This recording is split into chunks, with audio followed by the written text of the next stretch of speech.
What's good? Guess what? Second time back on. This is our second live stream of the day right now. Second live stream of the day. Let's get it in. Let's get it in. All right. We had a barbecue earlier today, the PAX barbecue. I mean, we had a great time. Let me get over here on YouTube real quick. I got to go refresh something. Make sure that, oh yeah, I see it. Here we go. Let me go in here and make this public real quick. All right. I love having two screens. This is cool. I love having two screens. I can jump back and forth between screens at any time. Let me close that one down. But yeah, we had earlier we went and we had the barbecue, and there was a lot of drivers came out today. Not as many as we wanted, but it was enough. It was enough to show that the investors that yes, there are people out here interested in actually doing something different than just Uber and Lyft and driving for apps that aren't going to give us anything by the time we're all said and done. So I appreciate the drivers are coming out today, especially AJ, because I know AJ had to get the kids situated before he came out. So appreciate that, brother. Thank you so much. And there's other things that we are planning on doing with the app, because you got to remember, just like when Uber first started, it's very different right now than how it was when it first started. A lot of apps start a certain way and they end up going down different paths. With PAX, we've seen everything that doesn't work, because we've seen a lot of apps out there and we see how it don't work. What up, Madman? And so we're taking a culmination of all these ideas and all these things that we're seeing, and we're making adjustments. We're trying to make adjustments in real time. But what I want to do is make sure that this app is more like the true collective. And a true collective is something that will give you something in return for the services you provide, for the time you've done, the hard work you put in, the client base you created. And even if you decided to sell your client base on the way out, your private client base, you can still do that. But I want to make sure that people have something when they leave, because I've been on Uber for 5 years, Uber for Lyft for 5 years right now. If I was to stop driving Uber today, would I get anything from Uber and Lyft? If I turned my app off today and said, I'm done driving, could I hit them up and let them know, oh, no problem, AJ. Could I let them know that, hey, I'm done driving for you guys. I put a lot of time in, put a lot of miles in, paid you guys a lot of money. Is there anything I can get back from you guys? Like, you guys got anything for me? Any, small, account sitting to the side, maybe $2,000, $5,000. You got something sitting in there for me? They go, no, it's not, how it works. You're an independent contractor. We don't do that. You are driving to make sure we get pensions. You're driving to make sure we got retirements. You're not driving to make sure you got something on the back end. No, you're driving for us. We're using you for us. We know that that's a big problem. We know that's a big problem. So what we chose to do is attempt to create something that's going to make sure that you put money into building something that can also give to other drivers. It's a collective. You're building something ground up. You should have something from that. If you don't own stock and you don't own this and that, that's cool. That's fine. You don't have equity in that company. That's fine. You should have something, because you're putting in 35% of every dollar you're making on that app. So you should have something coming back out of that, especially if this app does amazing. If it does well and takes off and does great things, you should get something back from that. That's what we believe, because we're drivers and we do this. We know what it feels like to not have anything. If I was to turn Uber and Lyft off today, after all the money I paid them, all the fees I paid them, all the tips they stole and everything else, I don't get nothing. I don't get nothing.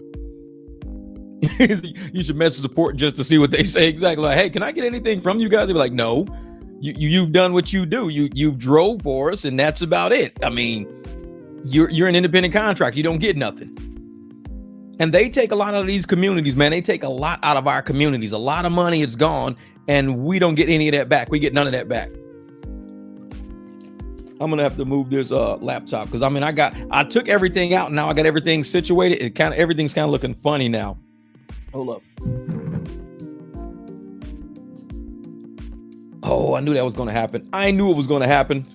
Hold up for a second. Let me back out and come back in. Hold up. I knew that was going to happen.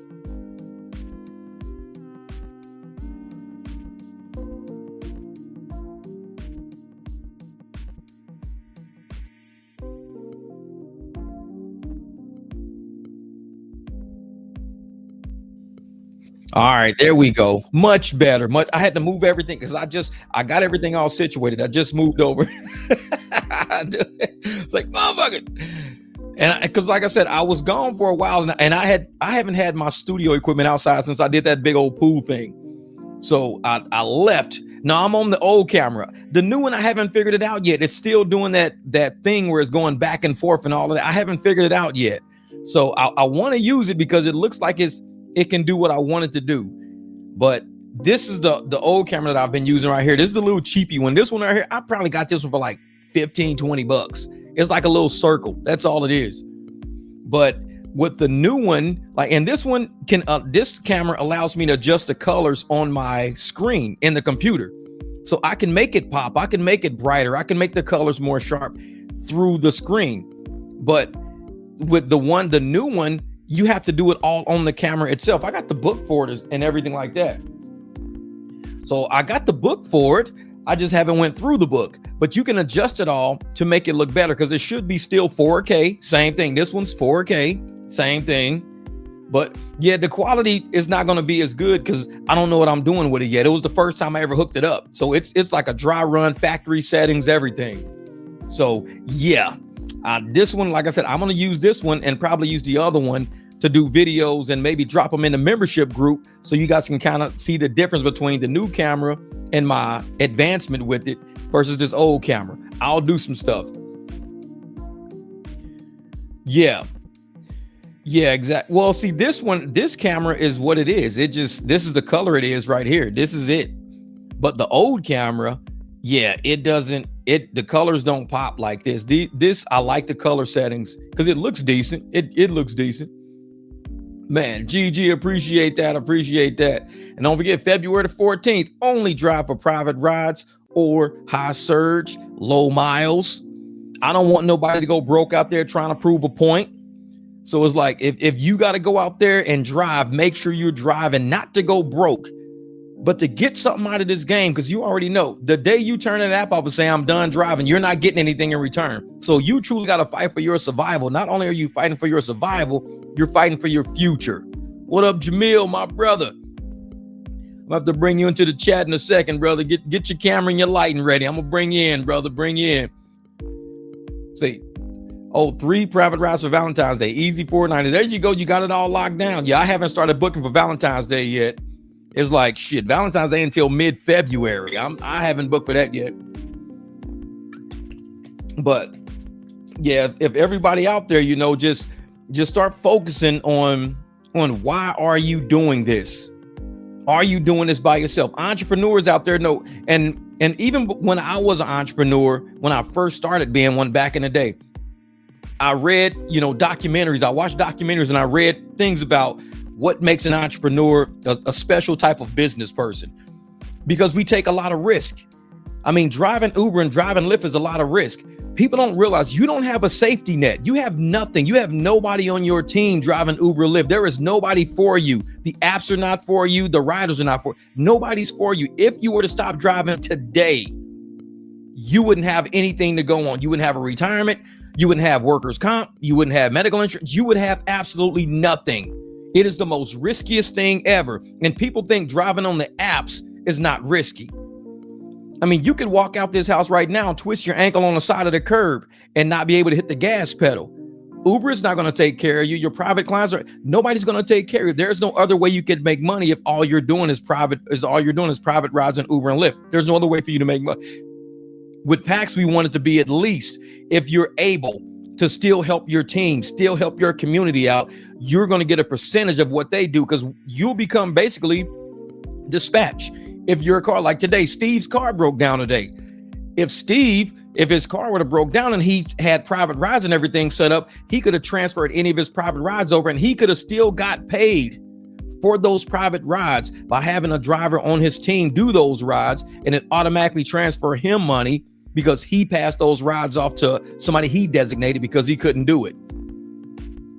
And that's what it is like. You got to understand, if you're doing this as an independent contractor, you have no safety net. Create a safety net. Us being drivers that have done this for a long time, and then we got a whole team of investors saying, hey, we want to build an app with you guys, but what do you guys need? What do you guys want?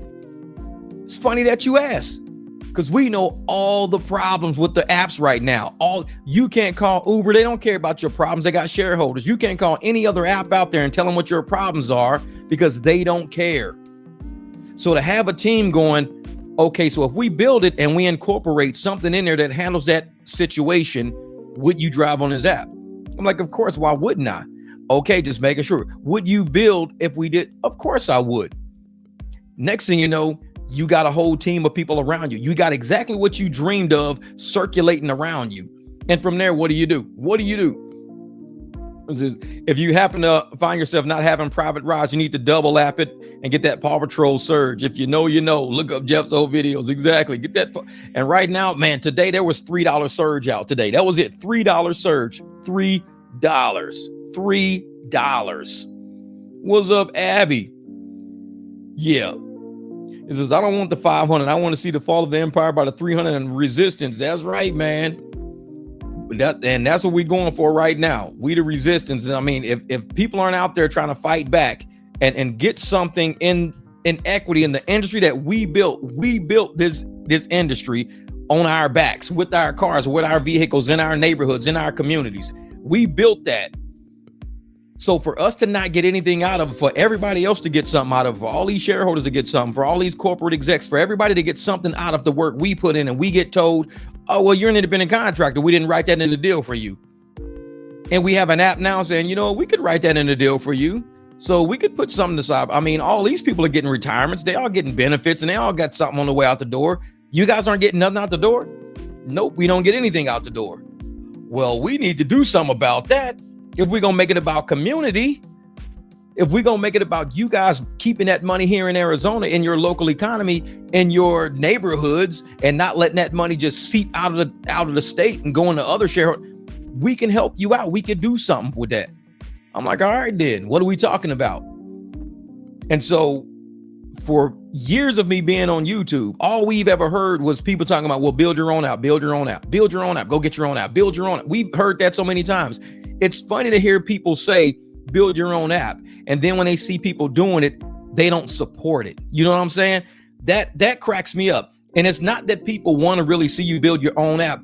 People want to put obstacles in front of you. They want to tell you to do things to get you off track of success. Build your own app. I bet you can't do that. Build your own app. Actually, I will. I'll try. I'll figure something out. And so you create something. And next thing you know, they're like, oh shit, he's doing it. Are you going to support it? No, I'm not going to support it. I was just saying. And you'll get that a lot. I wasn't going to support you. I'm just saying.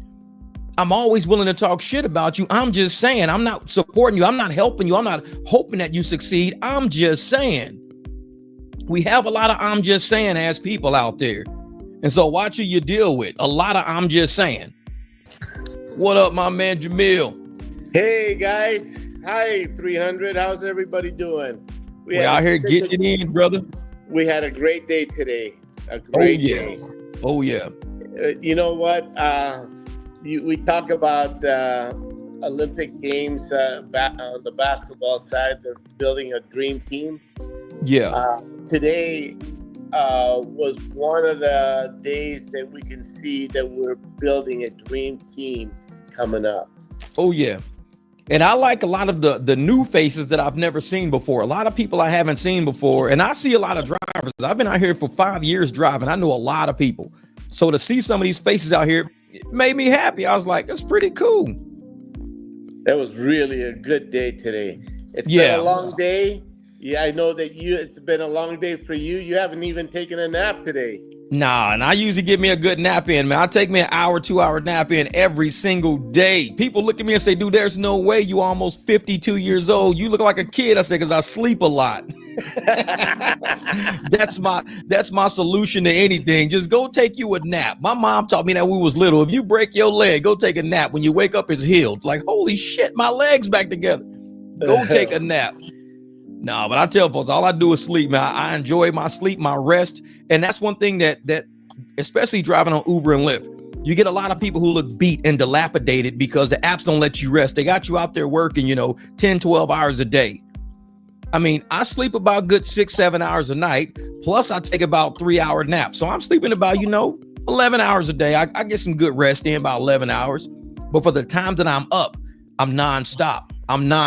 If I'm not up under a car, I'm marketing. If I'm not marketing, I'm doing a video. I'm online. I'm nonstop. So I can get more done in the short day I got than most people get in a day where they're up 14 hours. I'm like, nah, I don't have to do that now. I'm not a kid. I just sleep a lot. Yeah, that's right. He just sleep a lot. Man, I love it. My dogs even sleep with me. I'm glad I got dogs that like to take naps. I swear, because if they didn't, I'd be messed up. I got cats that just keep on nudging me and saying, wake up, feed me. Exactly. Hey, put some more litter in my litter box. I kicked it all out. You got sand all in the floor in the hallway. Because they're digging in because I didn't clean their box. Exactly. Like, we ain't putting it back in. We kicked it out. Like, man. No, but yeah, man, I'm glad, you got up there today and you spoke to all the new drivers and you spoke to the investors today. You let them know that, they're standing behind a solid group of drivers. We're really out here trying to do it. And we want to start this not in a big bang, if you will. We want to do it in stages, right? Yeah, in the stages definitely. Is we're going to go, we want to cap ourselves at 100 drivers for right now. But we know that there's going to be issues with the app. We know that there's going to be troubleshooting that needs to be done. We want to do them in small increments. Get the facts right. Yeah. We also want to make sure that we got the right drivers. Because, PAX may not be for everybody. I've come to realize that. And, we're saying everybody should be in PAX. No. There are drivers that drive the black cars that may not fit in our scheme of things. Oh yeah. And I even said it about my channel. There's a lot of people that watch this channel that they're probably not, made for this channel. There's people, 100% of everything is not for everybody. No. So, and I'm glad that, PAX is set up the way it is, because I don't want to oversaturate the market that we're trying to create for the type of service we provide. Once you oversaturate that market, you're going to turn people off instantly. But if you slowly, gradually show them the improvements from week 1 to week 2 to week 3 to week 4, you slowly see the improvements, you have hope. But if you never see anything improve and you just, because you oversaturated the market and everybody's getting upset, everybody's going to just disappear. Nobody wants to drive no more. And we're not painting, the world is going to be the best thing ever after you join PAX. Yeah. What you always are 100 with everybody here, and the 300, and then your podcast and everything that we talk about. People may not agree with us, but that's okay. It's reality. But at least we say the truth.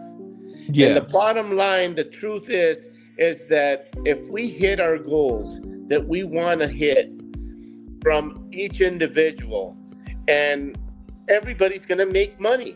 Yeah. Everybody's goals are going to be different. And because like I said, I don't drive at a super high level, like multiple rides. I'm not out of the house all day. I'm a highly available driver, which means if anybody's got overflow, I'm always available. I book my clients out in increments. I don't it's rare for me to have a day where, like how I had you help me the other day. It's rare that I have so many clients booked at once, because I spread all my stuff out. I'm a very strategic driver. I'm high profit. I'm low miles, high money. That's just how I drive. Once I get with PAX, I'm going to have to change that a little bit, and I'm going to have to drive a little more because we're doing a new system. And every driver's going to be different. Everybody's going to have different goals. My goal won't be the same as somebody else's goal because the type of driver I am. I may say I would like to get up to, to start off 6 rides a day. If I can get up to 6 rides a day, where another driver might say, dude, I do 6 rides in the morning. What do you mean? I'm like, well, we're different. we all work different hours, different shifts, different ideas, different prospects, right? Yeah. A good one was Bighorn Kev came in and asked a question.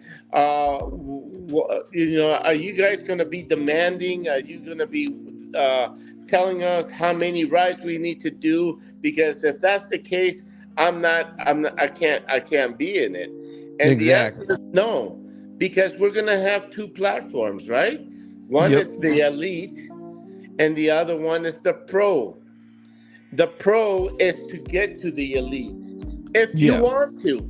If you want to. Exactly. I'm not Nothing's gonna, forced. we're not going to force you to be one, Yep. right? Yep.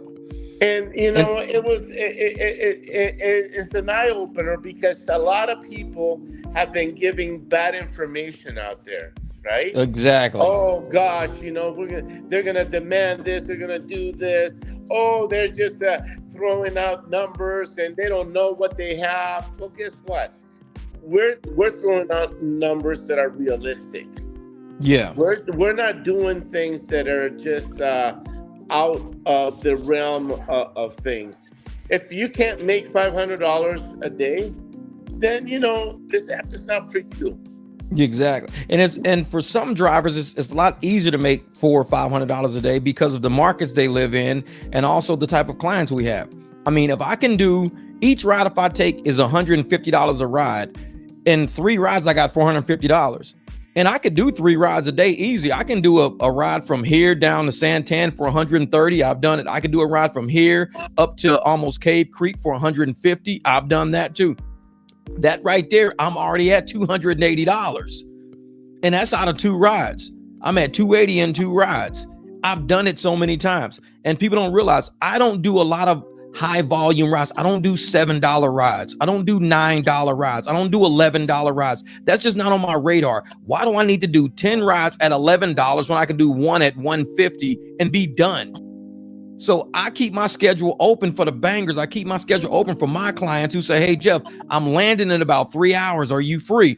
I am free. What do you think? I'm a pigeon? Fuck no, I'm free. I'm not a pigeon. Say, you need me to be there? Okay, cool. Perfect.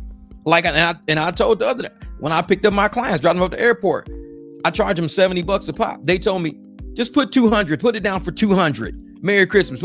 You think I'm gonna do pigeon rides all day and leave my $200 client hanging because I want to be on? No. When they text me, I'm free. Hey, Jeff, can you come pick us up, man? We got to go here tomorrow at about 1:30. I got you booked. I am a private driver. That's my main goal. PAX caters to private drivers because they want you to have a schedule. They don't want you to be out there like a pigeon taking $8 pings, $3 pings. PAX wants you to make $500 a day, $400 a day. That's our goal. We don't want you to drive, 300 miles for $300. And that's to start out with. Who's to know? You could be making $1,000 a day. Yeah. We don't know that. But exactly. At least the most realistic numbers comes out to be $5 a day. Yep, 500 a day. And let's say a ride is $75. Right? The customer pays $75, which is pretty realistic out there in the marketplace, right? Yeah. Guess what the driver is gonna get? $50. Is it? $55. Yep. Whatever and the there's case a lot might be. And there's a lot of rides that I see coming in through the airport a lot. And like, I'm sitting at my house and I'll see airport all day because I'm real close. And I decline 100% of the airport rides I see. I decline 100% of the airport rides I see, not 99%.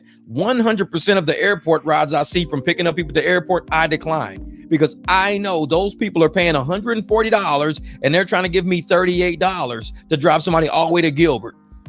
I decline it. I'm like, no, I decline 100% because if you can't treat me right, you're not building no retirement for me. You don't build a safety net for me as a driver.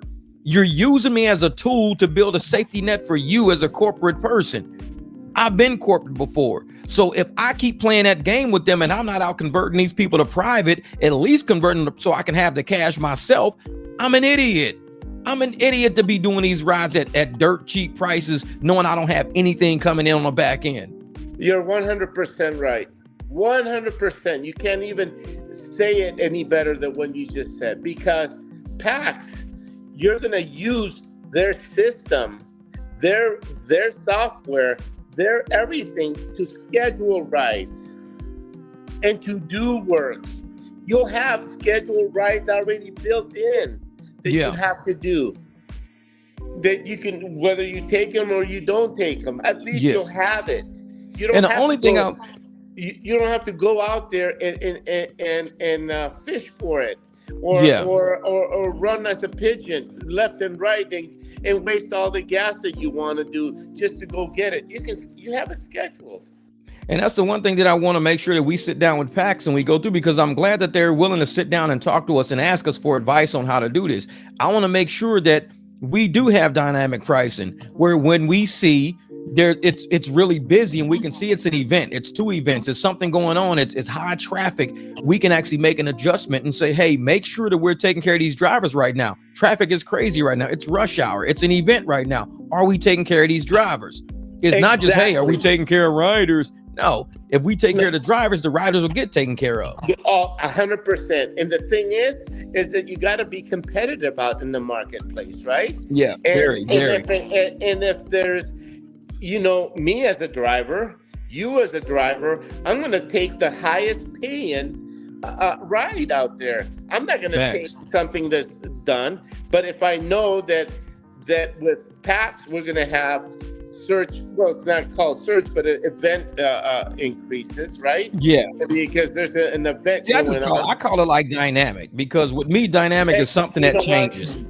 I think that's the best word you can use, dynamic. Yeah, it's got to be like dynamic pricing, which means it's based on, the current state of what's going on. Do you leave it? Do you change it? You got to make it more dynamic, make it, involved in the current. It's kind of like on the driving test when they say, do you drive the speed limit or do you drive according to road conditions? You drive according to road conditions because that's more dynamic. You can't drive the speed limit. If you're driving 55 and there's ice on the ground, you're going to slide off the road. That's right. You're going to crash. Yeah, so you drive is dynamic driving. You got to drive according to just like, Audi's system, Audi steering system and suspension system. They call it the dynamic system because it's really reactive to the conditions of what you're driving in. So it's like, I like that word. That word dynamic it's a powerful word, especially when it comes to making money. You got to be willing to adjust to the current system, like in real time. So we have apps out there that are cutting us short, like Uber and Lyft. Okay. Yeah. They still get search pay, but they're paying us no matter what. They're still paying us a third, not even a third. It's not even a fourth. They got busted doing that. Yeah, they got busted doing that in Nevada during a Beyonce concert last year when the state said it's a state of emergency. So therefore, you cannot charge any surge rates. Yet the riders were paying surge rate, but the drivers weren't getting surge pay. And then they claim it was a glitch. Oh, it was a glitch. No, it wasn't. If nobody would have complained to the Attorney State General, those Uber would have made tons of money on the backs of riders, not realizing they weren't supposed to be charged surge. It was a state of emergency, and they said no surge pricing during states of emergency. Oh, it was a glitch. Sorry. They sure wasn't passing it to the drivers, because drivers would have been like, damn, I'm getting a lot of money. It's like they wasn't getting nothing. Or we have a third app out here that just says, well, it doesn't matter if it's surging. It doesn't matter. You're still going to get whatever we want to send you out there, which is still more than what Uber or Lyft is sending you. Yeah. We got Manny. Pricing. Hey, Manny the Cowboy jumped on. He says, good evening, Jeff and Buttercup. Buttercup? Oh, my Lord. Hey, Manny. That shit's funny. Please, That's funny. Don't let me attack you right now in front of all these million people, because I love you very much.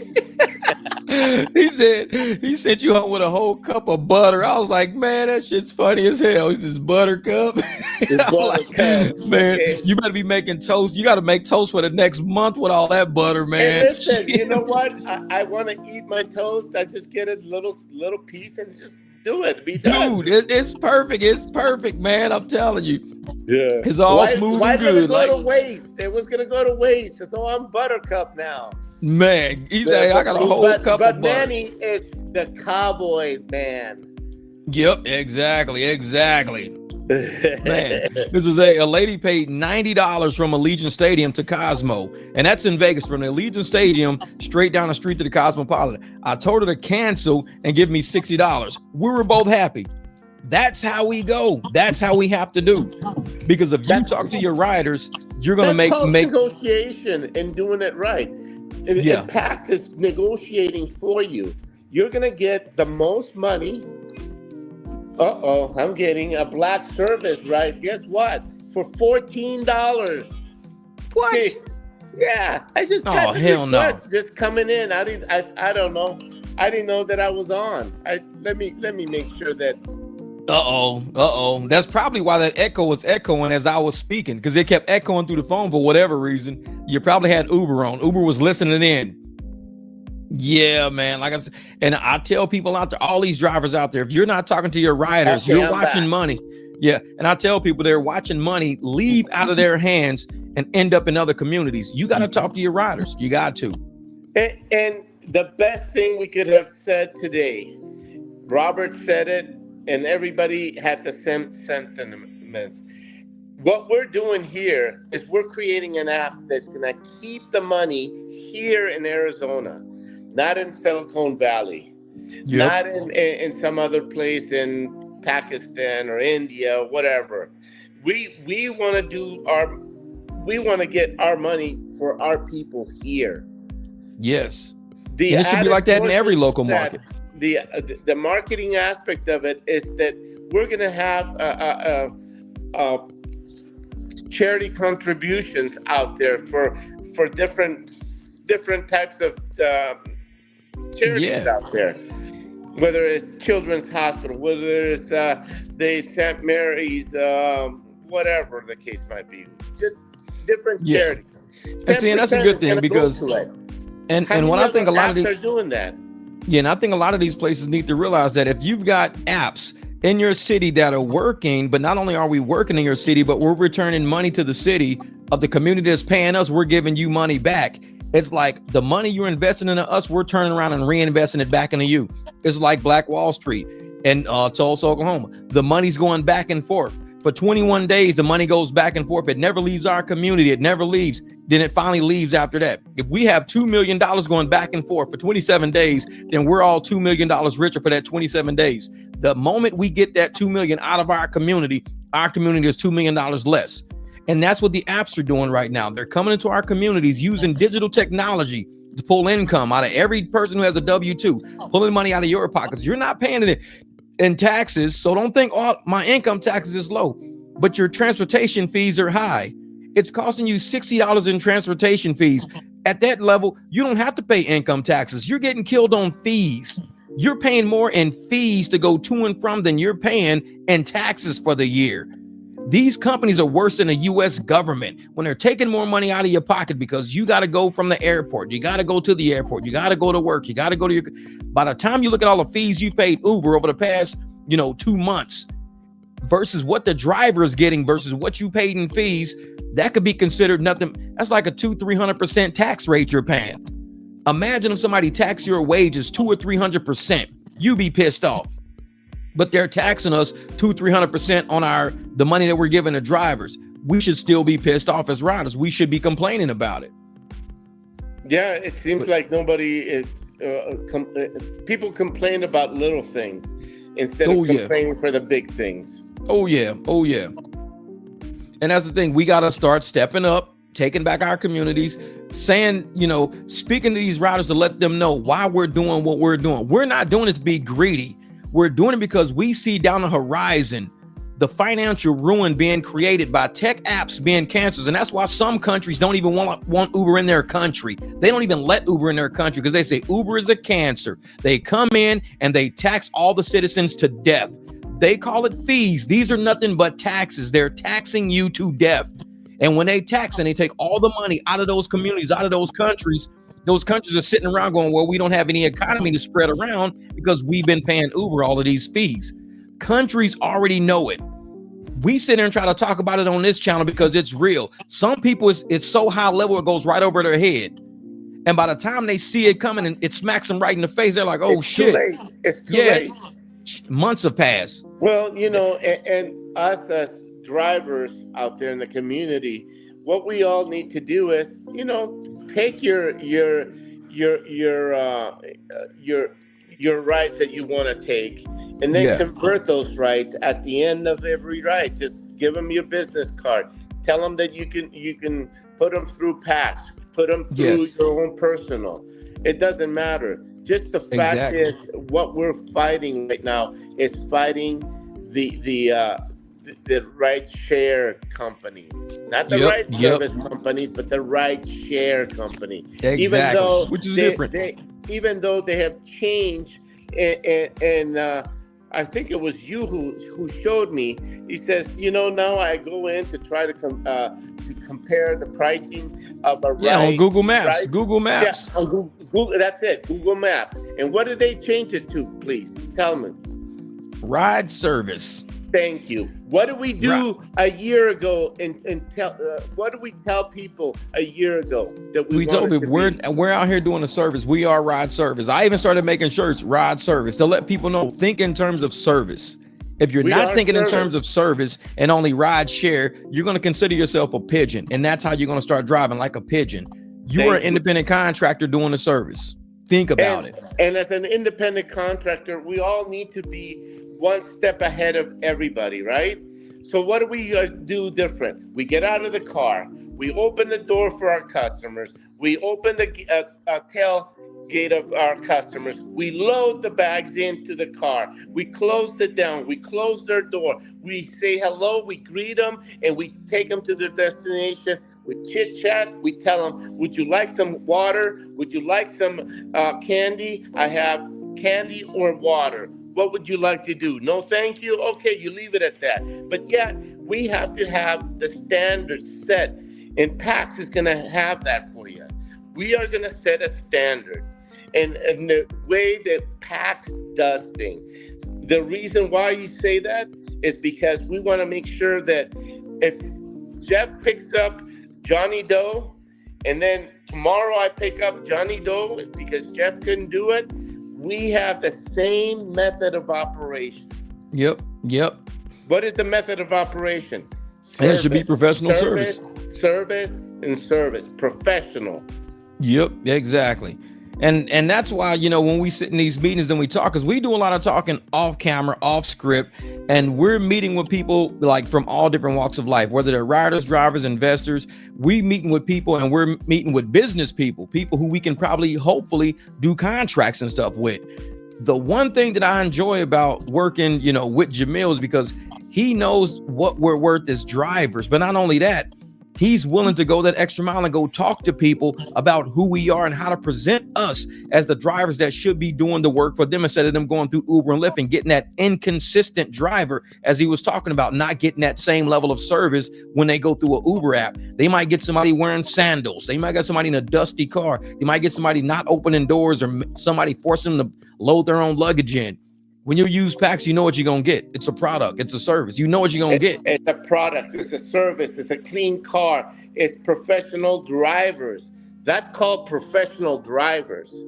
Yep. And that's important for everybody to make sure that they do that. Listen, we had two brothers that came in today. One with a beard. Sorry, I don't remember his name, but it's better. Was it Mario or something like that? Huh? Was it Mario or Mark or something? I'm not sure, but it's okay. It's neither here or there. When they first saw us at the parking lot at 40 Sky Harbor, at Sky Harbor, 24th Street, they were, it wasn't like they were dressed bad, but they were wearing sweatpants and tennis shoes, and they had their beard really long. What did he do today? When he showed up here, he came in on a vest, nice shirt, tie, he was sharp. And looked sharp. Why did he do that? Because he wanted to impress everybody that he wasn't that driver that we saw on 24th Street. Exactly. You show professionalism to him, he's gonna give professionalism. Oh yeah, and that's what we're looking for. Because Uber and Lyft, what they've done is they've created a market of low investment, low expectations, low output, low customer service. They've created that. It's like a lazy environment, and everybody's like, yeah, we want to make $100,000 a year, but you want to make $100,000 a year working 84 hours a week because you're doing very low quality work. I mean, if you're doing high level, high quality work, you shouldn't have to work more than 35, 40 hours a week, and you should be able to do well. To work twice that amount to make half the money. It's not intelligent. It's just not and these apps know that some people leave W-2s. They're probably not very intelligent. They will leave W-2s just to do rideshare, not realizing you went from a W-2 where you probably paid about $30 a week to work during lunch to come drive on an app where you're paying over $1,000 a week to work it. So it's like, you're not intelligent. You left a W-2 paying $30 for Jack in the Box all week, and now you're paying $1,000 in platform fees to Uber and Lyft. Don't even count the rental car, and then you got to pay for fuel. And then I'm like, look at all the money you spend to be on the app. They have to buy. Some of them are going without eating all day long because they can't afford it. Yeah. Okay. And I'm like, and it was somebody today in the comments telling me, oh yeah, well, you guys this. I said, dude, we invest thousands of dollars, just to drive on these apps. We're not employees. We are business investors. We are independent contractors. Employees only pay for lunch. That's all the system, everything is already built for them. They don't pay thousands a week to go to work. We pay thousands per week just to work to make money. We trying to get our money back. And if the apps are not trying to pay us our money back and we paying thousands a week, guess what? We're going to cut these apps out and we're going to go straight to the rider. Because I'm not going to sit there and beg for my money back. I'm going to go get my money. A great point you say there. Uh-oh.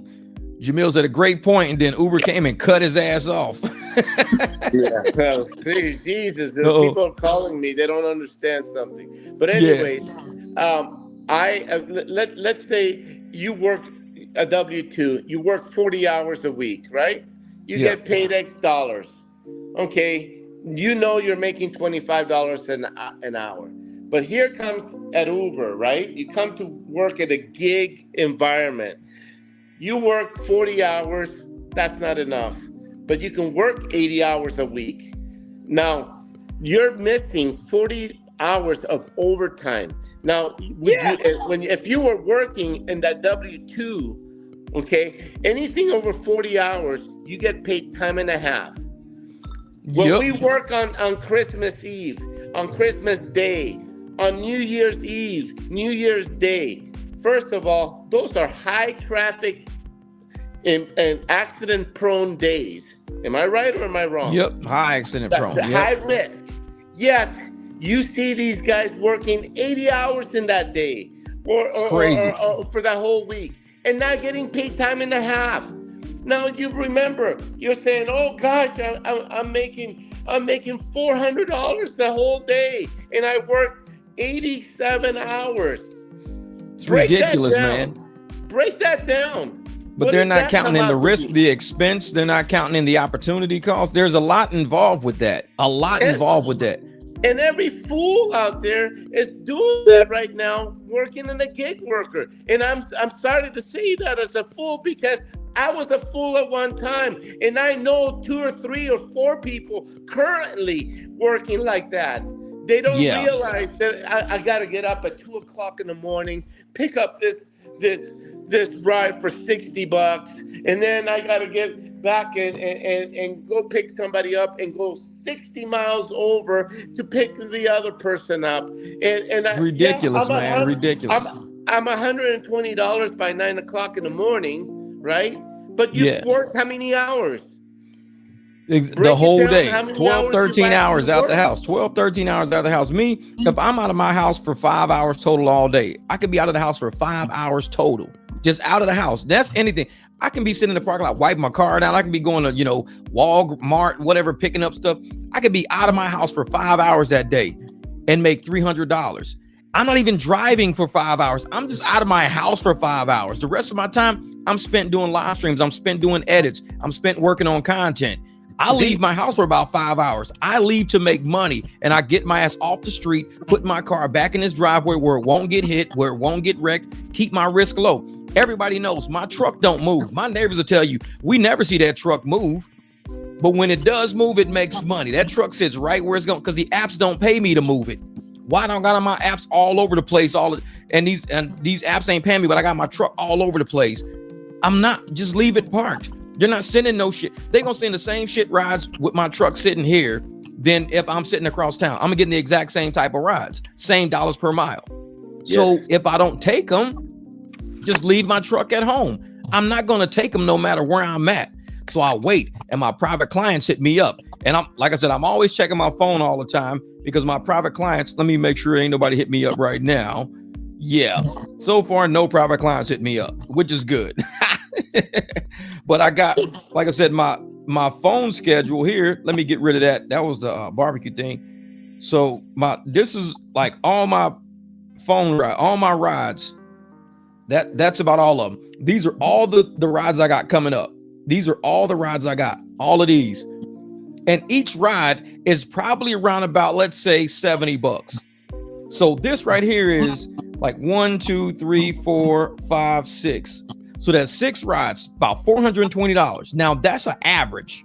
So these rides should net me over $500. And each ride, I mean, I could do this in one day, but I'm just doing them at different points in the day. I could do these in one day, so I can make $500 a day. These are easy rides. It's like 7:30, 10:30, 12:30, 3 p.m., 11:40. These are all spread out rides just on different days. If these were all in one day, this is how my day would look. It should look like this. On PAX, this is how it's going to look. You wake up in the morning, you start at 7:30, you drive somebody, you wash your car, you go have you some coffee, you kick back. Hey, the next schedule ride pops up. Maybe 2 schedule rides pop up. I might have to shoot one. Hey, Jamil, can you do me a favor? I got a schedule ride in Gilbert. I'm going to shoot that to you. Okay, less stress on me. We did that the other day when we were all switching rides. So we're moving stuff around. Say, hey, man, I'm not messing with this shit, man.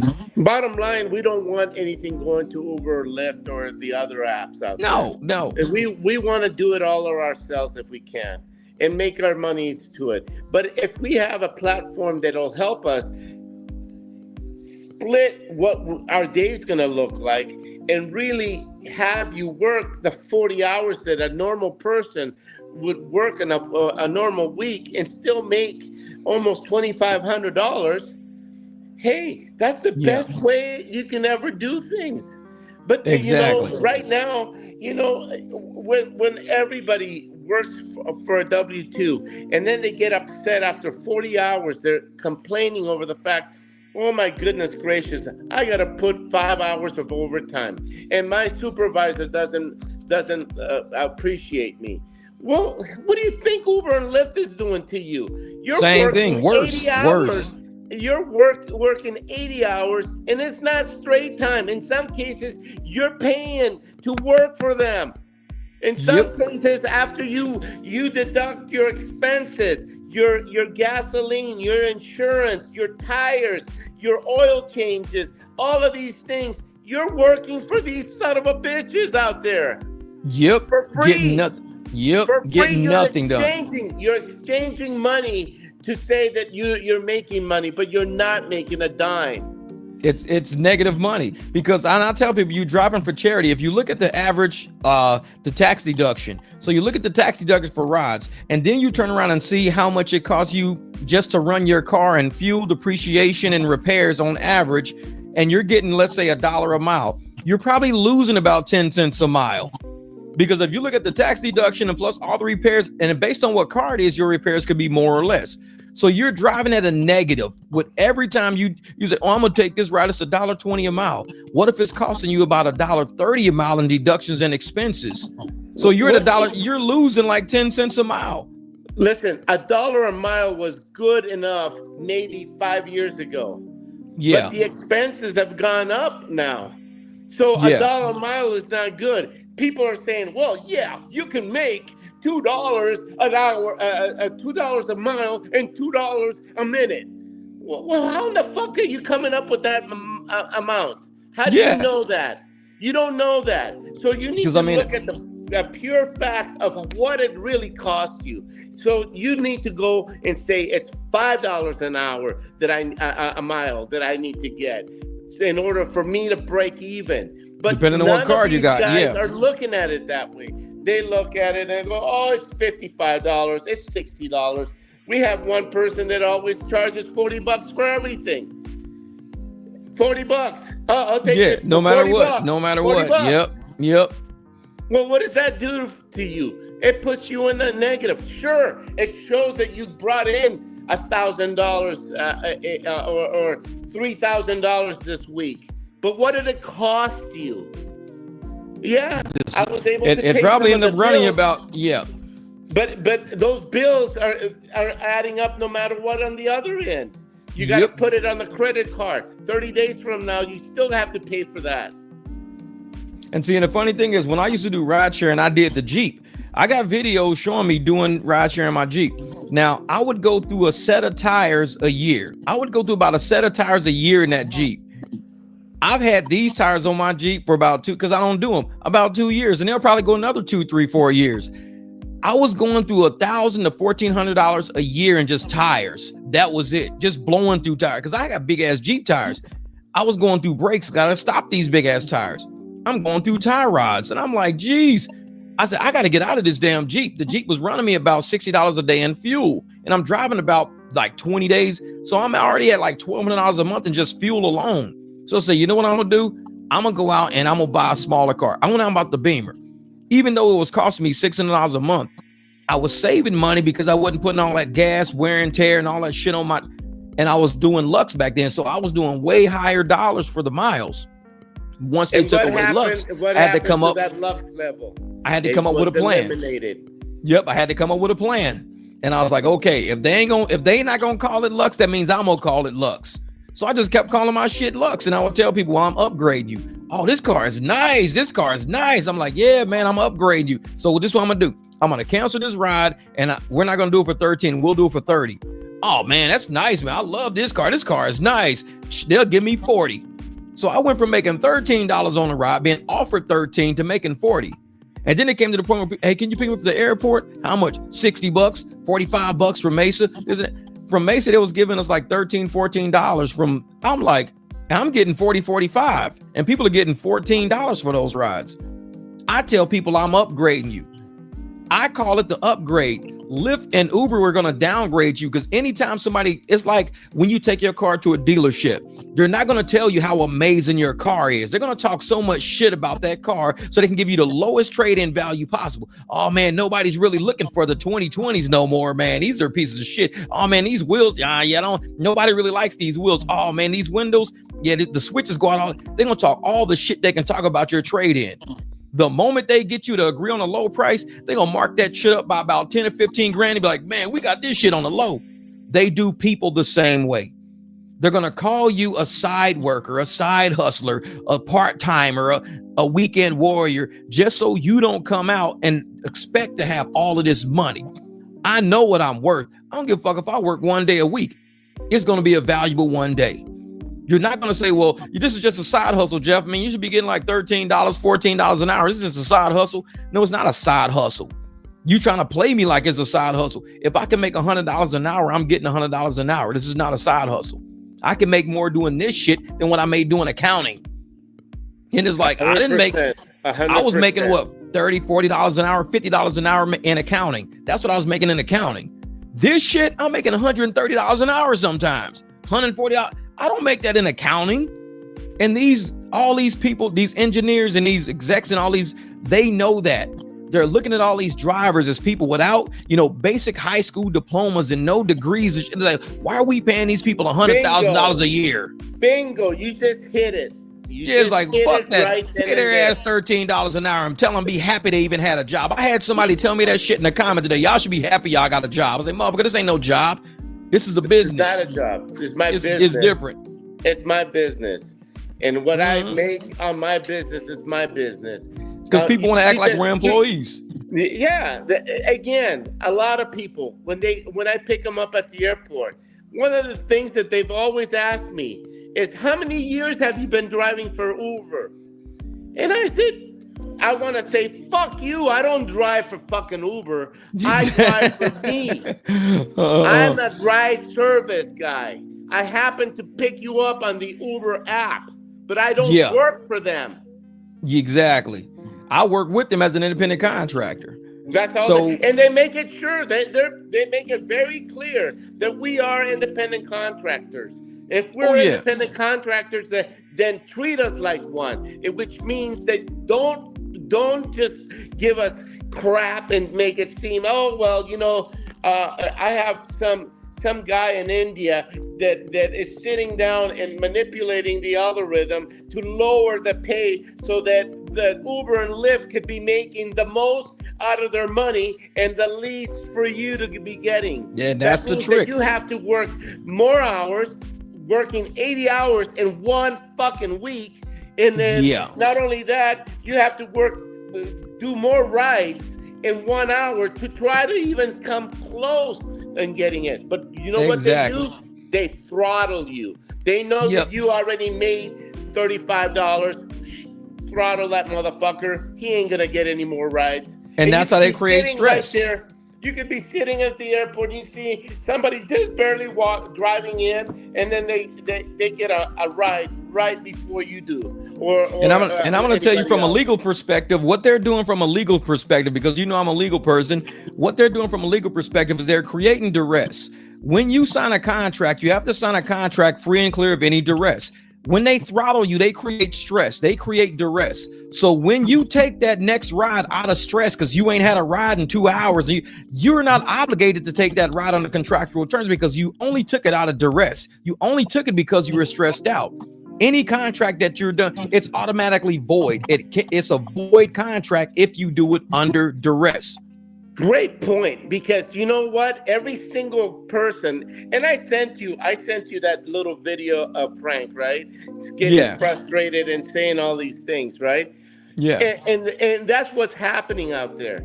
It's happening. Everybody's waiting. I've been waiting here 4.5 hours, and I haven't gotten any. You dumb motherfucker! Don't stay 4.5 hours. Leave.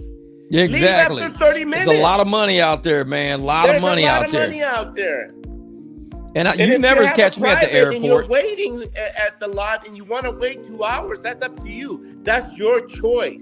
That's your choice. But if you're looking for the app to feed you, don't do it. They're creating stressful situations. This is why packs will work. You'll have a list of, call it reservations for matter speaking. There's reservations. You already know what you have coming up for today. And you don't know for how many you're going to be having for tomorrow, the day after, and so on. That's the way it should work. But like any other business, just like any other business, in the mattress business that I was in, and the food business that I was into, there are good days and there are bad days. No matter what, you're never going to have consistency. You're going to be one day slammed and the next day short, waiting for something to happen like a pigeon. Yeah. And a lot of drivers will tell you that as much as my truck is out, like sometimes on weekends, nobody ever sees me at the airport. They run into me everywhere. When somebody actually sees me at the airport at like 11:30 because I got to drop one of my private clients off, it shocks people. Because I'm one of the only drivers that's never at the airport because there's no money there. It's a fucking pigeon coop. There's no money there. People sit there in that lot, just like Time to Wake Up said. They tell themselves they're not leaving without a ride. They will sit there. I'm not leaving without a ride. I'm like, I could go to 100%. Walmart and with my truck, and I found $20 rides at Walmart with people saying, "Excuse me, sir, are you a driver?" Yeah, my driver keeps canceling. We're just trying to get to our apartment, trying to get these groceries there. Give you $20. I'm like, okay. Old black man did that to me one time. The first time I ever had it, I was like, oh shit, this is cake right here. I could just sit here and pluck rides at goddamn Walmart. Oh, I'm doing this. So it's like, nope. That happened to me. I will not sit at the airport. That happened to me on 48th and Broadway. There's a cleaners, a place where you can wash your clothes.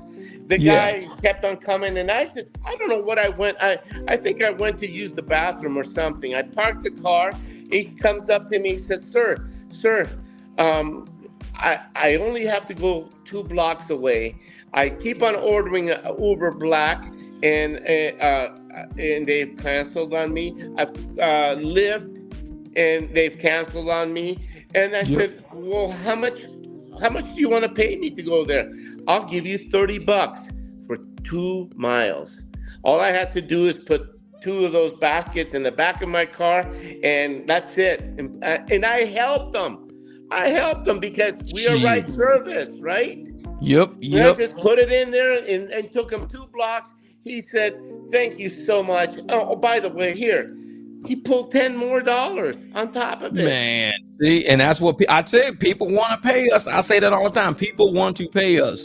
People are literally throwing money at us as drivers instead of throwing it to Uber and they're throwing it at us because we're actually physically there in real life, helping them out, being that energy that they were looking for because we're uppity, we're laughing, we're joking, we're, waving at people, drivers honking us. We like peace sign. And they're like, also, people. I'm like, yeah, we're out here, man.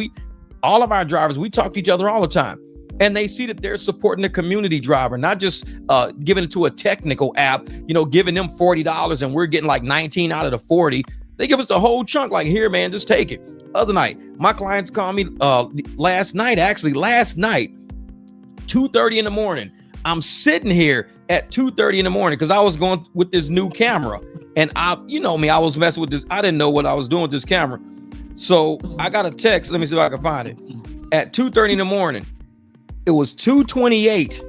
It says, can you come downtown for me and my familia? You working? And I put, where you at?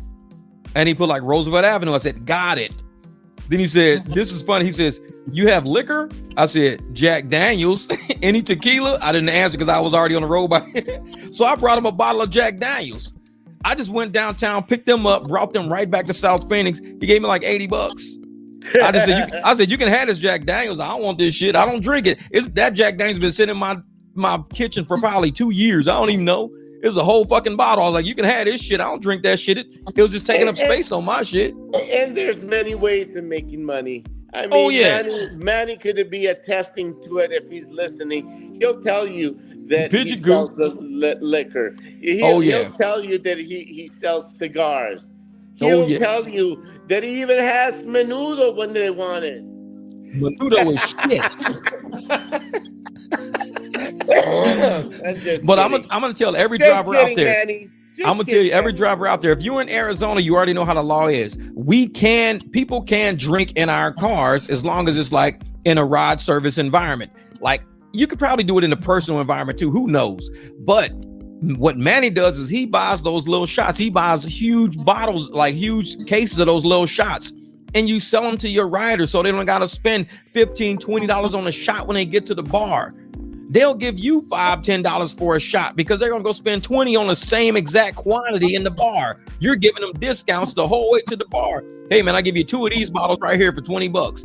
They're going to get 1 in the bar for $20 and they're going to have to probably tip the person right after. So go get you a little case of those little shooters. And if your clients want to have something to drink, if it's okay in your state, sell it to them. Be like, man, I'll do, 1 for 10, 3 for 20, whatever. Just make up a fucking price structure and take care of your people. Be proactive in making money for yourself. Don't sit around thinking you got to wait on surge. You got to be the surge. You got to create profitable environments for you. Or don't sit around waiting. Or don't wait at the airport for 3, 4, 5 hours, wasting your day away just to get $25 out so that you can just drive out to Scottsdale. Nah. Go get you, like I said, go get you some cigars, get you some liquor, buy you some cigarettes, get whatever you gotta need. Keep that shit in your trunk. Let your people know, hey man, if you guys are going out to a bar tonight, I got tequila in the back, I got, fuzzy navel shots, I got, cinnamon schnapps shots, I got all these shots. Oh yeah. How much you selling them? Yeah, man, $10 a shot, or I give 3 for 20. All right, dude, we'll take 4 of them then. All right, bet. Hey, 4 of them, hey, $25. Here you go. And hook these people up. You make all your money back.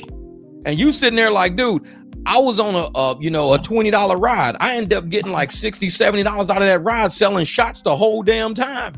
It was like, make your money. Don't be scared. Don't think these apps are the only place and the only source of income you can make. You're a ride service. Make sure you're giving service to the people. If you got to convert the ride, knock yourself out.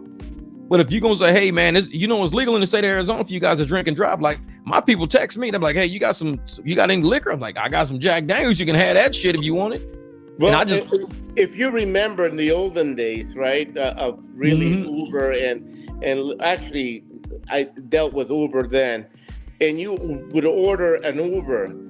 Some of these people had candies in the back. Some of them, they had water ready for you. They had everything. But the more they start taking away from us, the less the customers started to receive. I got people actually telling me, man, I remember back in the days when I would get an Uber and the guy was a very, very nice guy. They would come in and pick me up, open the door, put a bottle of water in my chair, in my seating area on the arm, and I would say, whoa, this is good service. That was so they can beat the taxi cabs, right? Oh yeah. Well, guess what? Now they are what the taxi cabs were before. And now we need to. PAX needs to. PAX drivers need to do this. I don't care about any other app out there, but yourself. You need to go out there and market yourself as an elite person by saying, listen, we got water. If you know your customer drinks Coke Zero, then you got a bottle of Coke Zero for them. You make sure that you treat what the customer needs, especially on special rides. Exactly. Because if you can be that, that's how you're going to get taken care of, because they're going to pass you to other people. Other people say, hey, man, you took us when you was with this guy. You got a business card? You start passing business cards out. Next thing you know, when I take the DJ group, I've had 4 or 5 rides out of that DJ group. I met Brandon. That was it. So after I met Brandon, I've done 4 or 5 other rides out of that group from people that he was with when I picked him up. And they said, hey, man, you got a card? Hey, are you his driver? Hey. And one dude lives in Tucson. I knew him. And some dude, Ethan was like, wait a minute, you know DJ Brandon? I was like, yeah, I know DJ Brandon. How do you know him? And we started talking and laughing because I picked up somebody that Brandon knew, Ina and Marco. So I'm like, dude, we know so many people in common, because the group was passing me around to different people, and different people were wondering, how do y'all know this guy? Oh, DJ Brandon. Wait a minute, how do you know him? Man, I've been Brandon's driver for 3 years, man. Once Brandon found me, he's never had to use Uber, Lyft no more. He's used them sporadic. Like he says, sometimes when you got a real short trip and he knows it's not worth my time, he'll do it, because he kind of lives by where he works. So he'll say, I'll just take an Uber real quick, no problem. I'm like, that's cool, I get it. But when he needs to do like the big events, the 170, 180s, dollar trips, that's when he calls me, because he knows I'm gonna use Jeff for this. And his people do the same thing. We can't be closed-minded, and we have to be open-minded, and we have to think ahead of everybody else. I'll bet you right now, Uber or Lyft or someone else from another app out there is listening to our conversations that we're having right now. And they have to. They have to. You know what? Oh my gosh. In Phoenix, they're trying to make sure that they bring down Uber, Lyft, and for that matter, the Waymos of the world. Yeah. Because you think Waymos is gonna have water for you? No, man, please. No. Do you think Waymos is gonna have a piece of candy for you? Well, we got umbrellas for passengers. We got umbrellas. Exactly. We have umbrellas. Listen, you think that Uber is going to come in or better yet, Waymo? If you're a rider out there, you think I want you to say something in this chat that we're having right now. Are you going to have that door open by a human? No. Are they going to load your luggage? No. Are they going to make sure that the car is clean inside? No. You know what? Every Waymo car out there that I see out there, every single one, their tires, if you look at them, they're filthy dirty. They're brown. Instead of black, they're brown. They're brown. They have the brake dust on them. When you go and next to it, you see it. I can see. There's people that put "wash me" on it. He said, "Wash me." Exactly. What's wrong with these people? And they're paying $40 to $60 to go to JW Camelback. They pay $65. Nice areas. That's from the airport to there for $65. Here's the reason why they want to take it. It's because they don't want to communicate or tip the driver. But yet they're getting shitty service. When we get something for $25 and you tip us $10, it's $35 fucking dollars. It's not 65. It's half the price. And I take the luggage out. I open the door. My car is clean. It smells good, and all of these things. Not like Waymo does.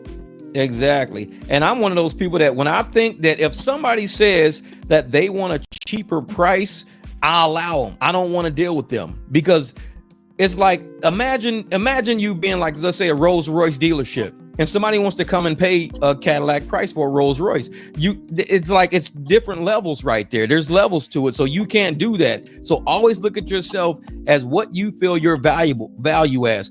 Don't let nobody talk you down in value because you got somebody with a Cadillac that wants to buy a Rolls Royce, but just don't want to pay. I said, listen, a Cadillac's a Cadillac. Rolls Royce is a Rolls Royce. Very nice vehicles, but one's exceptionally nice. Well, just like you might want to take a certain car, that's cool. But if you call me, you're going to have to pay a little price. I'm not a discount service. I'm not a bus.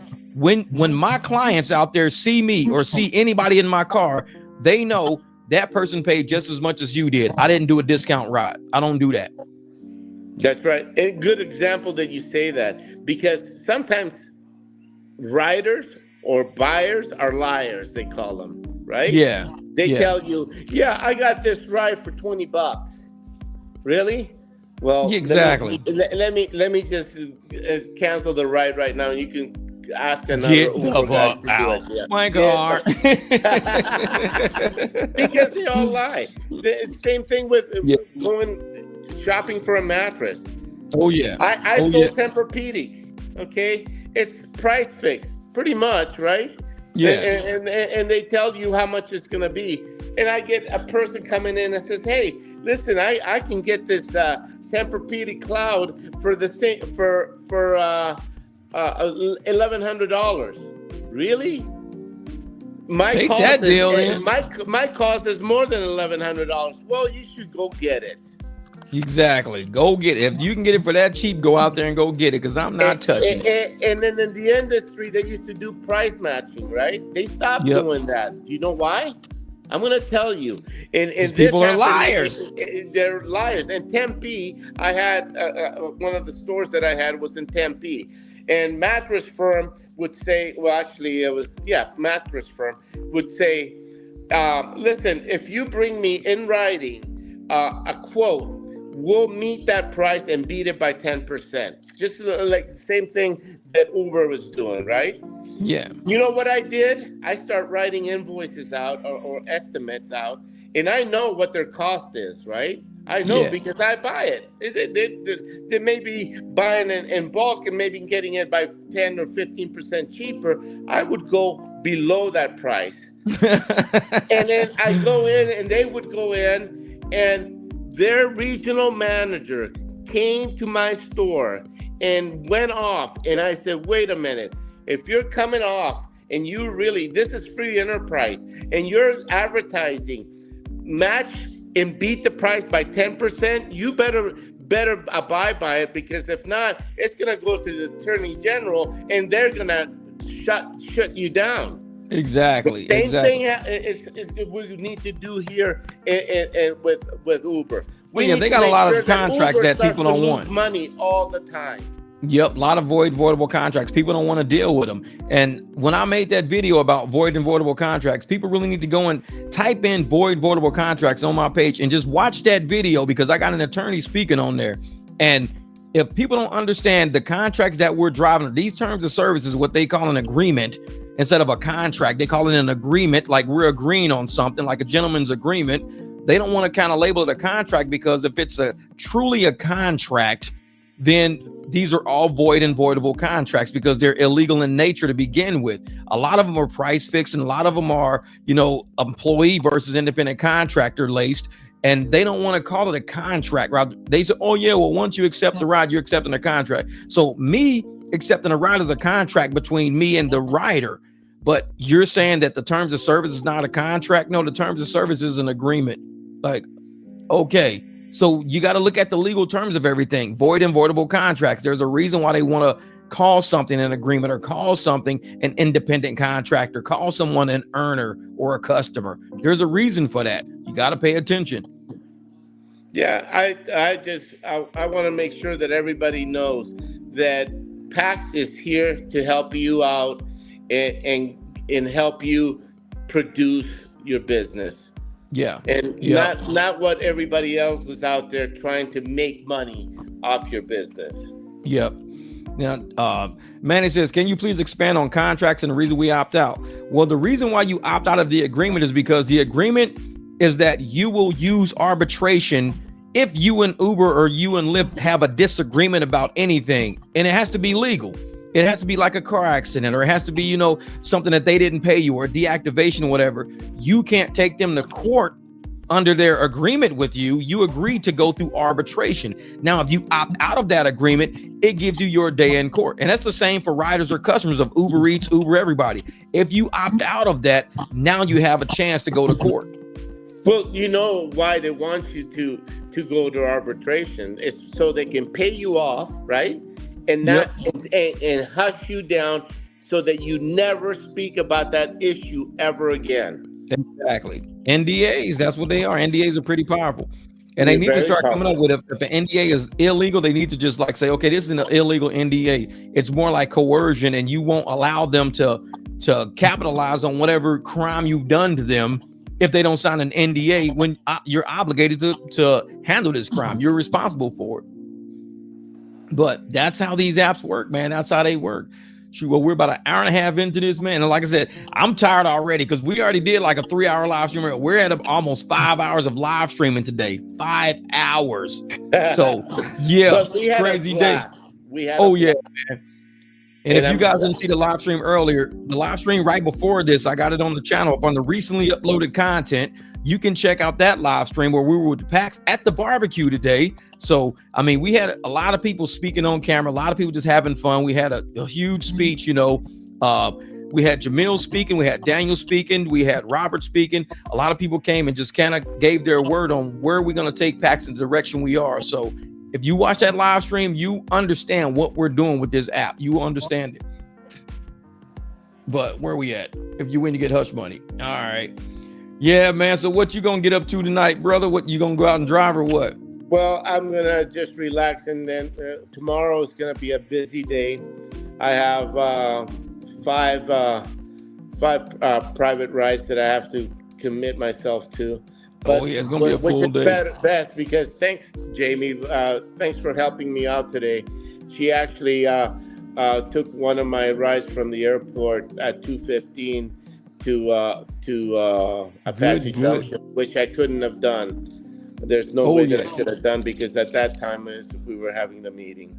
Oh, that's what's up. That's what's up. So, Jamie, hey, I know you out there listening. Thank you, lady, for helping out the 300. You do it like you do it. You done it like you done it. All right, 300 man. Is a powerful group. Exactly. Group. And I like to say thank you guys for joining in the chat today, man. And like I said, we had 2 live streams today, 2 live streams going. I'm going to cut this one a little short because we are running 5 hours of live streaming today. That's enough for me. I haven't hung out with my dogs all day, so we're going to go in here. I'm going to cut up some hot dogs and shit and let them eat that. Kick back, probably eat me something later, watch Netflix, and I got to go through some edits and stuff anyways. But you guys, man, I appreciate that. I appreciate you guys sitting through the live streams with us all day long. We've been streaming since almost 2 o'clock.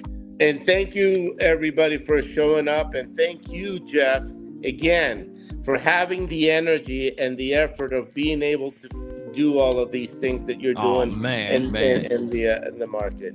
Some of us are designed for this, man. I swear, it's like I always wonder, why do I have so much energy? This is why. I'm just kidding. You're doing a great job, and keep it up, brother. Hey, thanks, brother. You too, my man. You too, brother. Hey, man. All right, I'll check you later, Jamil. All right, brother. All right, late.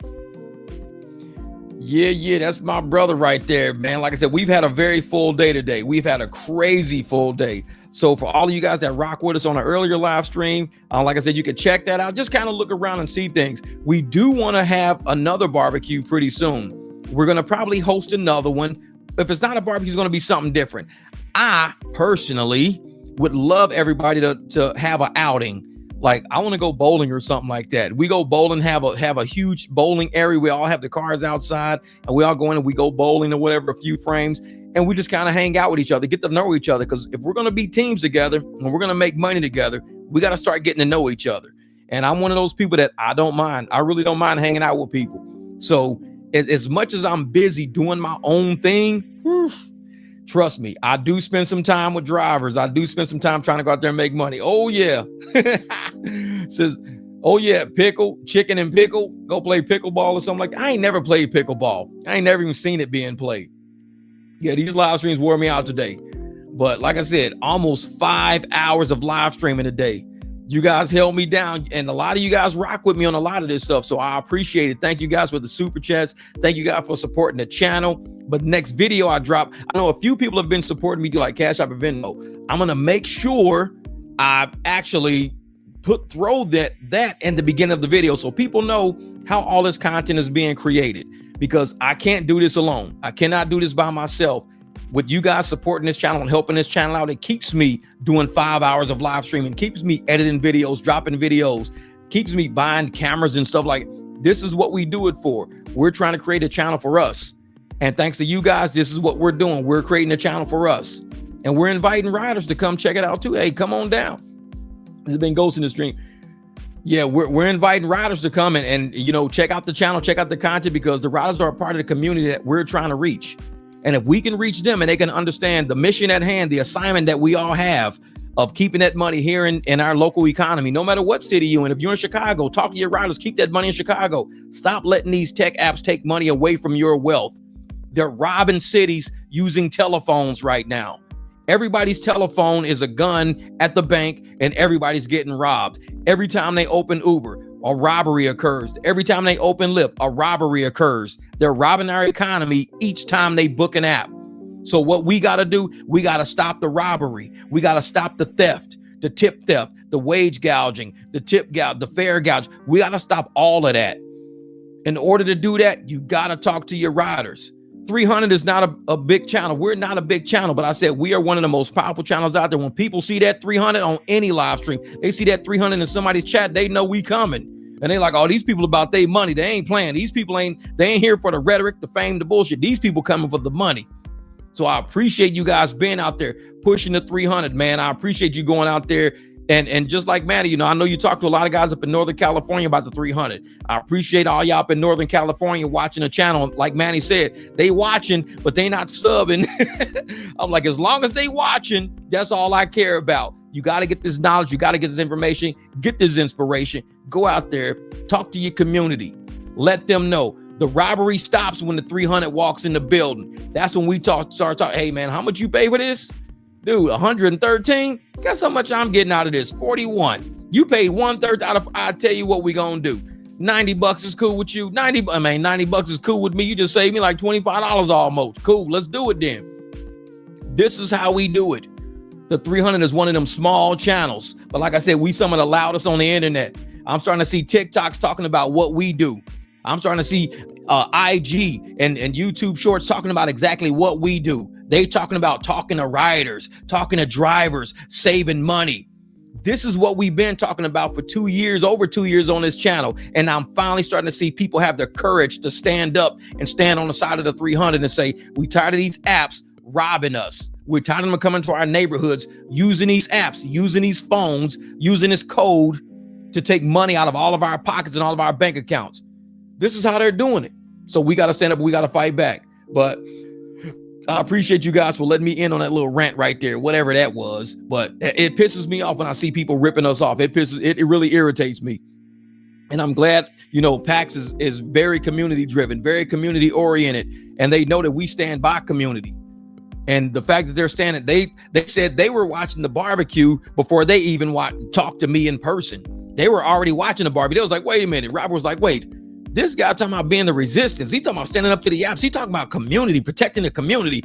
I want to meet this guy. I want to talk to this guy. And eventually we all met up. We all talked and we all said, you know what? Our energy is going in the same direction. Why don't we all team up? Why don't we team up and do something? And they was like, okay, cool. Let's do it. Lucas said, what about Hum? I'll talk about Hum in other videos. This is a PAX live stream, not a Hum live stream. So I tell people all the time, if we're going to link together and we're going to do it, then we're going to do it.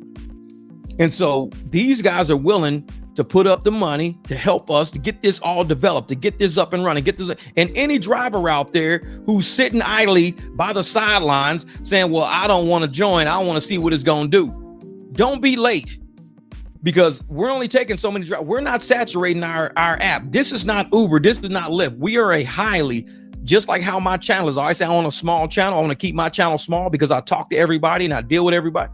I want to keep my channel small. We want to keep this app small. We want to keep it to scale. We don't want to have 2,000 drivers sign up and only have 300 riders on it. It's out of balance. We want to make sure if we got 50, 60 drivers on it, we want to have 500, 600 riders on it. And then when we get up to about, 700, 800 riders, now we want to go from, 100, 200, 300 drivers, because everybody needs to have multiple rides. It can't be 1-to-1. No, for every driver, there's one rider. No, it can't be 1-to-1. So we've got to have a whole lot of, soul searching when we're starting this app, because we would love to help everybody right now. We would love to have everybody right, but we just can't have everybody right now. So anybody who's signing up at paxapp.io, I'll put that in there real quick. Paxapp.io. Yeah, everybody's signing up at paxapp.io. Even if you're in another state, just make sure you put 300 in whatever state you're in. But who referred you? 300, this is Indiana, IN, whatever. So yeah, so basically, Jeff, all you do is give business cards to make a private ride. Japanese lover, you got to do more than that. That's the minimum. That's the bare minimum. Giving a business card is the absolute bare minimum, because you can give somebody a business card and they can throw that shit in the trash as soon as you turn around. That is the bare minimum. How you get private rides is be the best version of who you can be. That's how you do private rides. Giving somebody a business card, I get business cards all the time. Somebody could walk with me right now and say, hey man, here's a business card. I'll throw that shit in the trash can, because don't give me hey man, here's a business card. Motherfucker, you ain't told me nothing about you or what you do. I could be calling a scam for all I know. Make sure you do more than the bare minimum.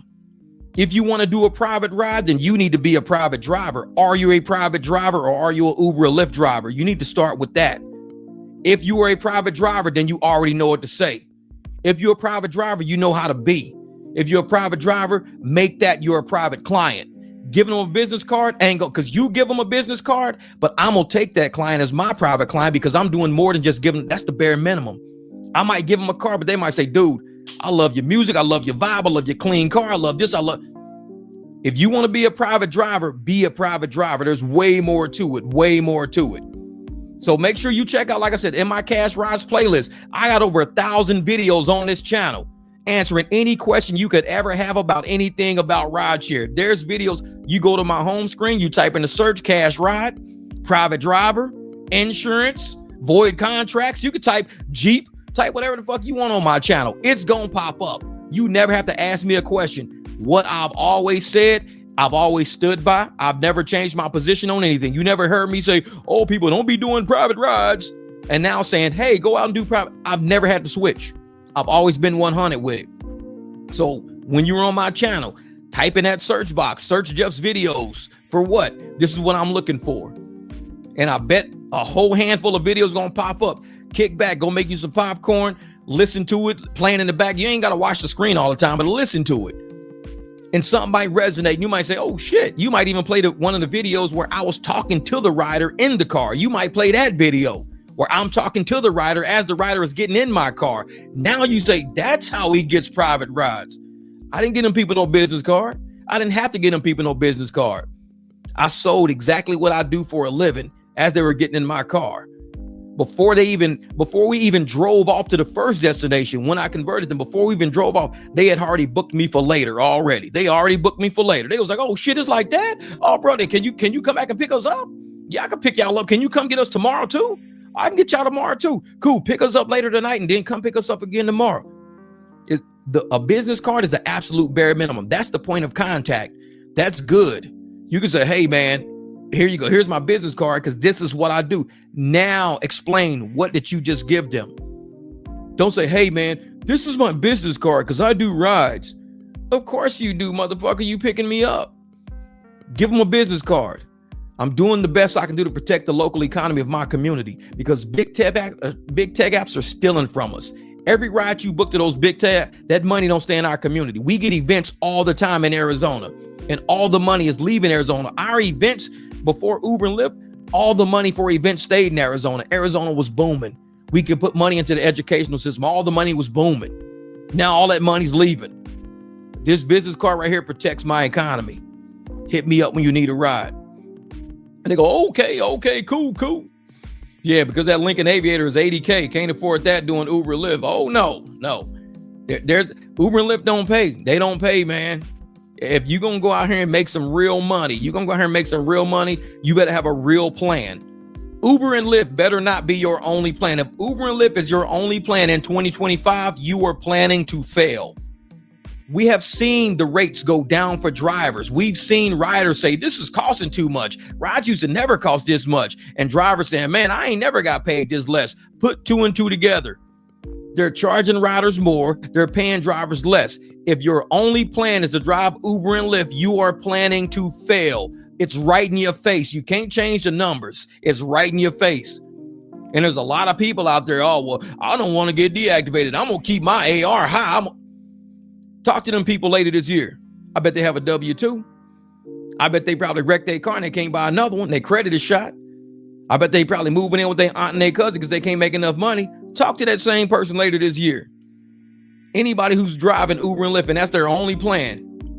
Hey, we ain't gonna see you at the finish line. You're gonna finish before you get to the line. That's about it. Because these apps are not paying like they supposed to.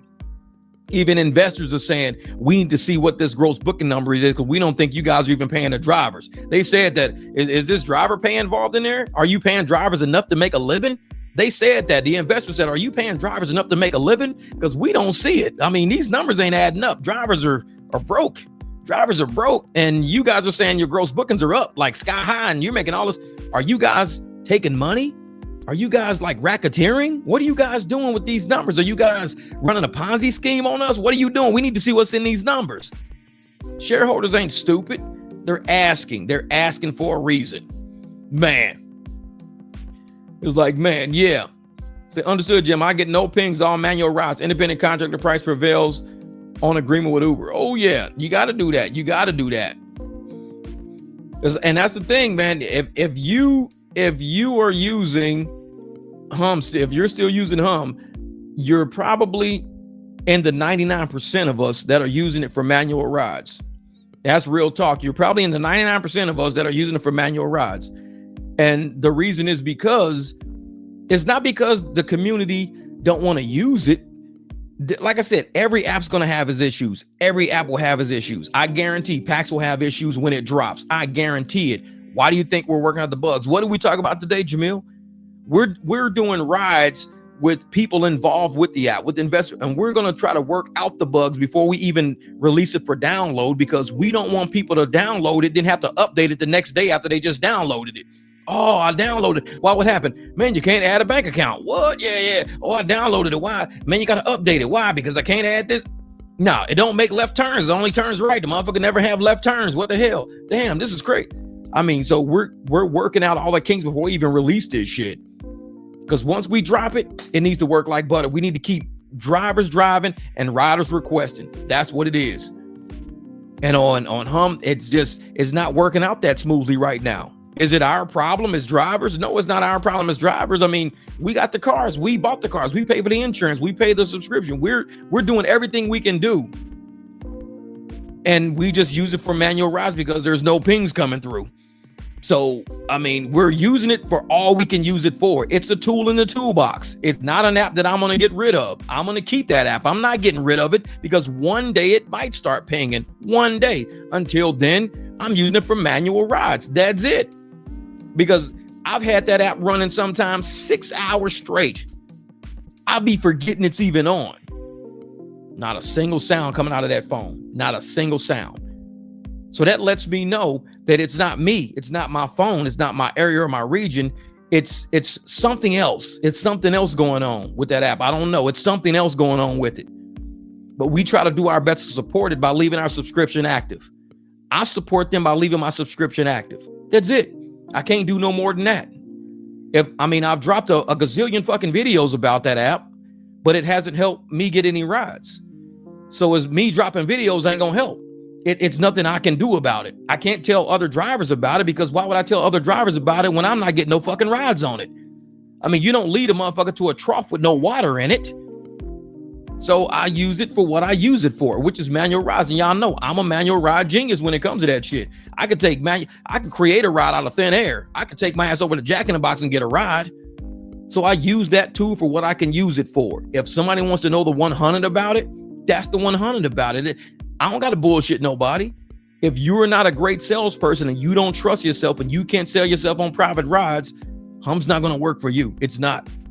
You've got to know how to sell yourself. It is a great tool. It's a powerful tool. It helps you because it gives you that insurance just in case somebody's like, well, I need insurance. You know, I need a statement of whatever. I mean, there you go. Cool. There you go. But it's like, I'm not going to sit up there and say, hey, everybody, make sure. No, that's not my call. That's not my call. It's not my call. I can't do it because I'm too 100 with it. Yeah. And keep your eyes up when drinking from the river, because it'll get you. It'll get you. So, yeah. And that's the thing. We need to support any application that works against Uber and Lyft. And that's what we do. We support any application that's on our side of the fight. It's like sometimes I might walk into the room. I might have a sword and I might have a firearm, depending on what I need for what. If it's a sword fight, I'm going to use the sword, not the firearm. But if the person across me don't got a sword, now I'm going to use a firearm. So you always going to have different tools and different weapons when you walk into the room and you analyze the situation. When I walk in and I see it's a manual ride situation, I break out Hum. That's what I do it for. It's a manual ride situation. If I'm looking for pings and I'm looking for private rides and I'm looking for this and that, you don't break out Hum yet. Hum's not ready. You don't break out the sword yet. You still got to use something else until it's time to. So always know what weapons you're using. Always know what you got to do in order to get this job done today. And that's how you pretty much stay afloat. That's how much you stay afloat. Gideon's 300. Yeah. So I have over 50 private passengers I got through Uber. Yeah. And we should be able to, because we're customers. The riders are customers, so it's customers helping customers. That's the way I look at it. Uber and Lyft calls us their customers. So we're their customers helping other customers. That's all it is. Customers can help customers. I could be in Walmart and tell somebody, hey, there's a sale at Target across the street. Did you know you about to buy that TV for $500? That same TV is on sale across the street for $400. You think Walmart gonna be mad at me? Hey. Be telling nobody that damn TV over there for $400. We gonna kick you up out of the store. It's like, motherfucker, I got a right to say what I want. It's on my phone. Get the hell up out of here. And that's how we use. We just give people a different negotiation tactic. That's it. If the rides is too much for the rider and it's not paying the driver enough, guess what? There's a lot of room in the middle to work with. Negotiate, figure it out. You're absolutely right, because with these apps all day only making $100 of pure trash. I seen less requests and everything remains $3.40, $9 for 20 miles. Fuck that. Pigeons, exactly. That's pigeon pay. Pigeon pay. And that's what we got to do. You know, when you see rides like that, there's people out there taking that shit for Lord knows what reason. Maybe they're doing it because they got a rental car and they need that many rides. Maybe they're doing it because, you know, they have a Tesla. Say, hey, it don't cost me nothing to fill it up. For me, it's opportunity cost. And y'all saw one of the last videos I made, the opportunity cost of me letting $20 rides go, $11 rides go, $9 rides go, $32 rides go. And I got a $164 ride. One ride was $164. Now, had I taken any of those other shit rides, guess what? I would have never had that great opportunity.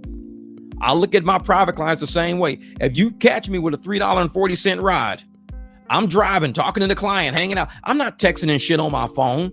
I'm riding, talking to a $3.46 client, talking to a $9 client. And the whole time, my client could be texting me, hey, Jeff, is there any way you could pick us up tomorrow at 1:30? I don't get back to them because I'm driving a $9 motherfucker around. I get to the $9 spot. Then I was like, okay, thank you. I open the phone up. 20, 30 minutes done passed. My client's like, never mind. We already found a different ride. So I just lost like $100 dealing with $9 opportunity costs. So you don't catch me dealing with that shit. I don't deal with them low rides. Like I said, I was just chilling. I could have started my app up last night. I didn't start my app up. My client happened to need me at 2:30 in the morning. 2:30 in the morning. My client needed me. I was up screwing around with this camera. I was like, okay, I'll be there. Within 12 minutes, I was pulling up. 12 minutes. Here's your Jack Daniels. You guys enjoy your night. This and that. I'm cruising with them. Bring them all the way back to South Phoenix. How much? 65. Hey, here's $80. Thank you so much. Appreciate it. Appreciate it. No problem, man. No problem. And usually from downtown to here, from downtown to South Phoenix, might pay me $13. It might pay me $13. From downtown, they were on like Roosevelt and 3rd. So Roosevelt and 3rd to Southern and 40th Street would pay me $13. Maybe that's Excel. $13. They gave me $80. So that's like driving what? 5 rides? No, like almost 7 rides. That's almost 6 or 7 rides at $13. I did 1 ride for $80 instead of doing 6 or 7 rides all day for penny pay. Sometimes you just gotta let them shit rides go. I don't want to do one of those, because if I do one of them, I got to do 7 of them. And if I do 7 of them, fuck me up, because I wouldn't have the chance to do one of these, just one, and it equals all 7 of those. Opportunity costs. So make sure you guys know, when you're out there cruising around, you're out there riding around, keep in your mind just business. Don't stay, I gotta stay busy. I want to be making money. It's like, no, we're not doing that. I'm gonna make some money, but it's in a lucrative way. I'm gonna make the money in one shot. When I do a ride that's 40 minutes, 50 minutes long, and almost I'm getting $170 in 50 minutes. What job is going to pay you $170 every 50 minutes? The only job that's going to pay you $160 every 50 minutes. The only job that's going to do that is the job you create. The job you create, not the job you're given, the job you create. So you got to go out and create these jobs for yourself. If you ain't creating these jobs for yourself, you ain't creating wealth for yourself. If you're sitting around waiting, somebody's going to have you on the road for 55 minutes and pay you like $23. You're going to be like, oh man, I was on the road for 53 minutes. They paid me $23, $24. How the hell you get $165? You create it. Because if you're not willing to go out there and fight for your money, somebody else is going to fight and take your money from you and leave you with scraps on the table. And you like, well, I'm not getting paid enough. These apps know me. They look at my account and they say, this dude don't even drive us no more. He has a badass Jeep on our app. He's got a nice ass Beamer on our app. He's got a big black truck on our app. And this motherfucker never turned these apps on. What is he doing to pay for all of that? I'm doing me. That's what I'm doing. I'm doing me. Because doing you, I'm watching everybody go broke. I'm watching people complain about $3.40 ride. Doing you, I'm watching people collapse. Doing you, I'm watching shareholders ask, where's all the gross bookings coming from? That's what I see. So when I'm sitting here on my apps and I see zeros on it, but I look in my calendar and I see all these appointments set, that's better than me sitting on these apps. Oh yeah, I'm ready for waste management. I'm ready. I didn't even have the black truck last year. But see, I didn't have the black truck last year for New Year's either. And New Year's sucked. So, but waste management is different. Waste management, I mean, I was following, if you look at my videos last year, for the last 2 years, the year that I did, the first year I did waste management, I had the BMW. I made $3,600 in 5 days. $3,600 in 5 days. Last year I worked 5 days, made about $2,600 because it rained the entire time. So I didn't drive for maybe the first 3-4 days. I didn't even touch waste management. So I had to make like $2,000 in like 3 or 4 days of basic driving. And I did it in that little ass BMW. But now this year I got the big black truck. Oh, the big black truck with the phone number on the side of it. Oh, you're going to see my shit sitting outside all day. I might not come home, but maybe 1 or 2 times that day. I'm going to leave in the morning, park that big ass truck in the parking lot, get out with my driver cap on, get out dressed with my suit on, my little fit and everything. Private driver, you guys good? Y'all need a ride? Hey, I'm not booked right now. Oh, really?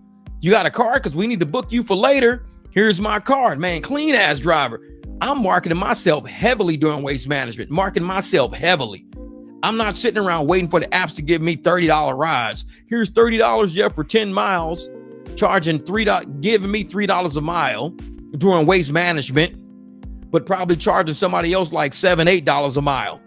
Oh, yes, $80, 10 miles is $80, man. This is waste management. 10 miles, $80. It's like, shit, you charged them people $80 and gave me $30, but it's $3 a mile. You should be happy. Yeah, but you kept 50 of it out of the 80. So I'm like, no. So it's like, no, PAX will be ready. No, not for what PAX is. We're not going to be ready for that. Nope. Because PAX is not, initially, it's not going to be a ping. You will get pings through PAX. You will be able to get pings through them. But for the level that we're doing PAX, we don't even want pings. Like when I tell people on Hum, I show you why on Hum, I don't want a Hum ping. I leave my app on just in case. I'm like, if a ping comes up, I'll take it if it's close. But I don't want a Hum ping because they don't surge. I'm not doing a $21 trip. I've ran my app and it came up $38, $39 when I'm charging these people $100. You think I'm gonna take $38 over $100? I'm taking my $100. I'm not taking $38. When people walk up and say, hey, I gotta go to North Scottsdale, $85. You do it on Hum, you might get about 21 and I'm getting 85. So it's a business decision. It ain't, like I said, Hum is a great tool. It's a tool that you have to have. But until they make some adjustments, some necessary adjustments, there's certain business people like us that may not want to do it. Same thing with PAX. When everybody was at PAX when people were going, well, why should we bring our private clients on PAX and be hit for 35%? I said, they're right. Because I would feel the same way. Why would I put my private clients on an app that's going to take 35% away from me when I've been working with this client for so long? So PAX, because they can move very nimbly, said, this is what we'll do. We'll create a system for when all your previous clients that you've already had, you can still use them on our app and keep 100% of what you charge them. And we'll make sure that we won't ding you for you using your own private people, but you only get so many of them. You can't just keep bringing those people. Hey, it's my private client. Hey, it's my private client. Because anybody will lie. You know how motherfuckers are. People lie. I'm not stupid. This is business. People lie. So you only get so many of them that you can put on PAX. But you can earn more. But you've got to actually work with the PAX app to help build the PAX app, to help build yourself a retirement before you can just start throwing all your private people on PAX. You can't do that because that's a scheme right there. It's a fucking scheme. And I'm pretty smart. I'm an accountant. I'm an auditor. I'm smart. So if you give somebody the avenue, they're going to think of a way to out hustle you. They're going to be like, oh, wait a minute. So you telling me that I could be on PAX and all I got to say is this my private client and I'm good? Well, shit, everybody's my private client. Then you run into the same situation with Hum. You got the same situation. The thing is, Hum doesn't give you any retirement. They don't build anything for you to give you when you're done driving for them after a few years. I've been driving for Uber for 5 years. I could quit today and don't get shit with them. They gonna be like, I guess just delete the app. So you ain't gonna give me no money? No, you made all the money you're gonna make if you're quitting today. See, with Hum, with PAX, you'll be building equity. You'll be building money that you can cash out after so much service, after so many years. It's what that 35% is going to. It's going into investments. It's going to build things so drivers have something. You're not driving just for nothing, just to pay bills and shit. No, you're driving for something. So we wanted to make sure we created an app that was different from what was already out. If somebody just wants a place to go stick all their private clients on, Hum is there. If you're just looking for a spot to stick all your private clients on and get free fucking insurance, Hum is there. We already got that app out. You don't need to use, PAX. PAX is going to be the team-based scheduling app that builds a retirement portfolio for you. That we were talking today. We already got it worked out. We already have somebody on the team already that does credit repair for people who have issues with their credit, for people who have issues buying a car, buying a house, getting credit card debt. We already have somebody already in place to do all of that for the drivers. This is going to be some crazy shit. This is going to be an app that's going to help you build your life. Not just an app for you to drive on and enrich a bunch of shareholders and executives and shit. And when you're done driving, you got a car with 350,000 miles on with bald ass tires and they tell you, oh, you deactivated. This ain't that type of app. We don't even deactivate people. We sit people down and we make sure this is how you handle that situation. If you're a football player and you go on the field and you make a bad play, are you kicked off the team? No, you ain't kicked off the team. You sat on the bench for a minute and the coach talks to you. Hey, listen, man, you ran out of bounds at the wrong time. You shouldn't have did. You should have waited. They talk to you. They don't just kick you off the team. If you and the client have words, if somebody's riding in the back of your car and they drunk and they go, hey, you little idiot, and you go, hey man, don't talk to me like that. Y'all talk to you, how's that, man? If you don't shut the fuck up, I'll kick you out. They'll call Uber, and Uber will deactivate you for that conversation. You said you gonna kick him out. He felt bad. We gotta deactivate you because he felt bad. At PAX, we're gonna say, what happened? Man, the motherfucker was drunk, said I was an idiot, this and that, blah, blah, blah. Oh, we ain't deactivating you for that. We're gonna talk to this router. Hey man, please respect our drivers. I'm sorry, bro. I was kind of drunk, man. No disrespect to him, man. Tell him I'm so sorry. We ain't deactivating the driver just because somebody said he talked shit to me. Well, we got the full story, and it said you actually started the shit. Well, I did, but I'm the router. I can say what I want to say. You ain't a router on PAX, motherfucker. You back on Uber now. We don't play that shit on PAX. We go up to fucking riders. This is a driver-driven app. You fuck with these drivers. We're not dealing with people beating up our drivers. We ain't dealing with people making advances on our drivers, threatening our drivers. We ain't, no. Wrong fucking game. That's Uber shit. Go on Uber. If you want to threaten a driver, go on Uber. That's what you do over there. You threaten a driver, you might get a free ride. You smack a driver, you get a free ride on Lyft. You cuss a driver out, you might get, free Uber Eats certificates and shit. That's how they do on those apps. PAX is not set up like that. We show respect to our drivers. We show respect to humanity, to the situation. And we're going to sit down and break everything down and be like, hey, listen, man, this is what it is. You said some sideways shit to this driver. The driver told us everything that was said. They even had video, dash cam. So if you apologize to the motherfucker, it might make it easier. Say, we won't ever link you up with that dude, but we ain't deactivating that dude on some shit like that. Well, I'm a rider. I should have a right. He should be more professional. Well, you need to be more fucking professional as a rider. They better never make me in charge of customer service. I'll cuss a motherfucker out. And they be like, why did I even call customer service? I'm like, motherfucker, I don't know. Why did you?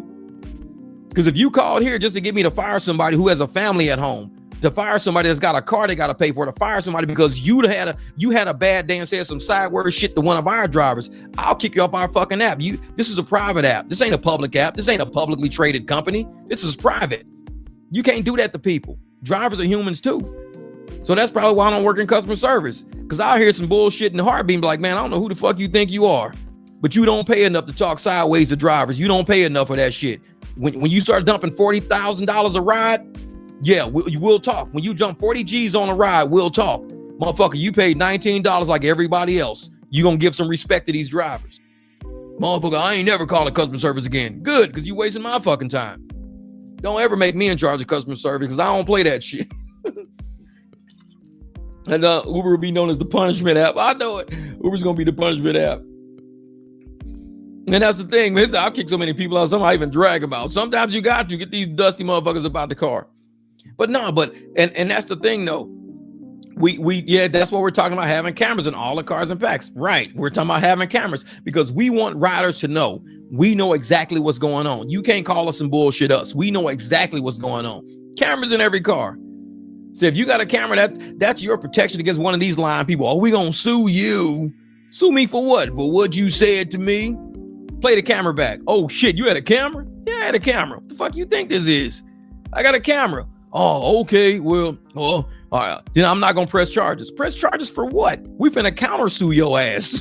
It's like, press charges. No, you done fucked up by making this phone call. You finna get counter sued. You call with a false claim. The driver has a right to counter sue now.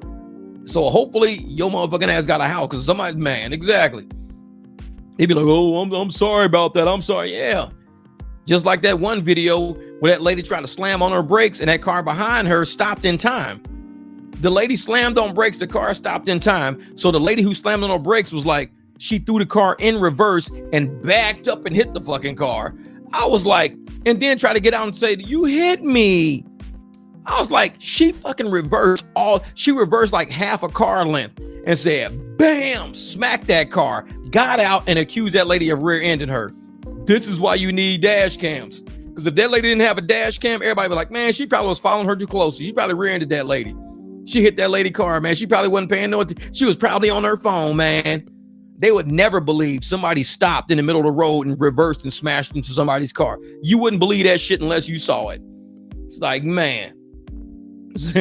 You were so nice, Jeff. People need to read more of your comments other than try your page. Oh yeah, I'm telling you, man. I'm so easygoing. I'm one of the most easygoing people out there. I'm very easy to understand. I'm a highly respectful person. If you respect, like, you can have differences with me, that's cool. A lot of people have differences with me. But the thing is, when I have a difference with somebody and I have a supporting documentation for why I believe the way I believe something, I'll have supporting documentation. And because some people can't articulate their supporting documentation, the most they can try to do is say something negative about me. Oh, I shut that shit down quick. I go off because I cannot speak to idiots. I stopped hanging with idiots when I was like in middle school.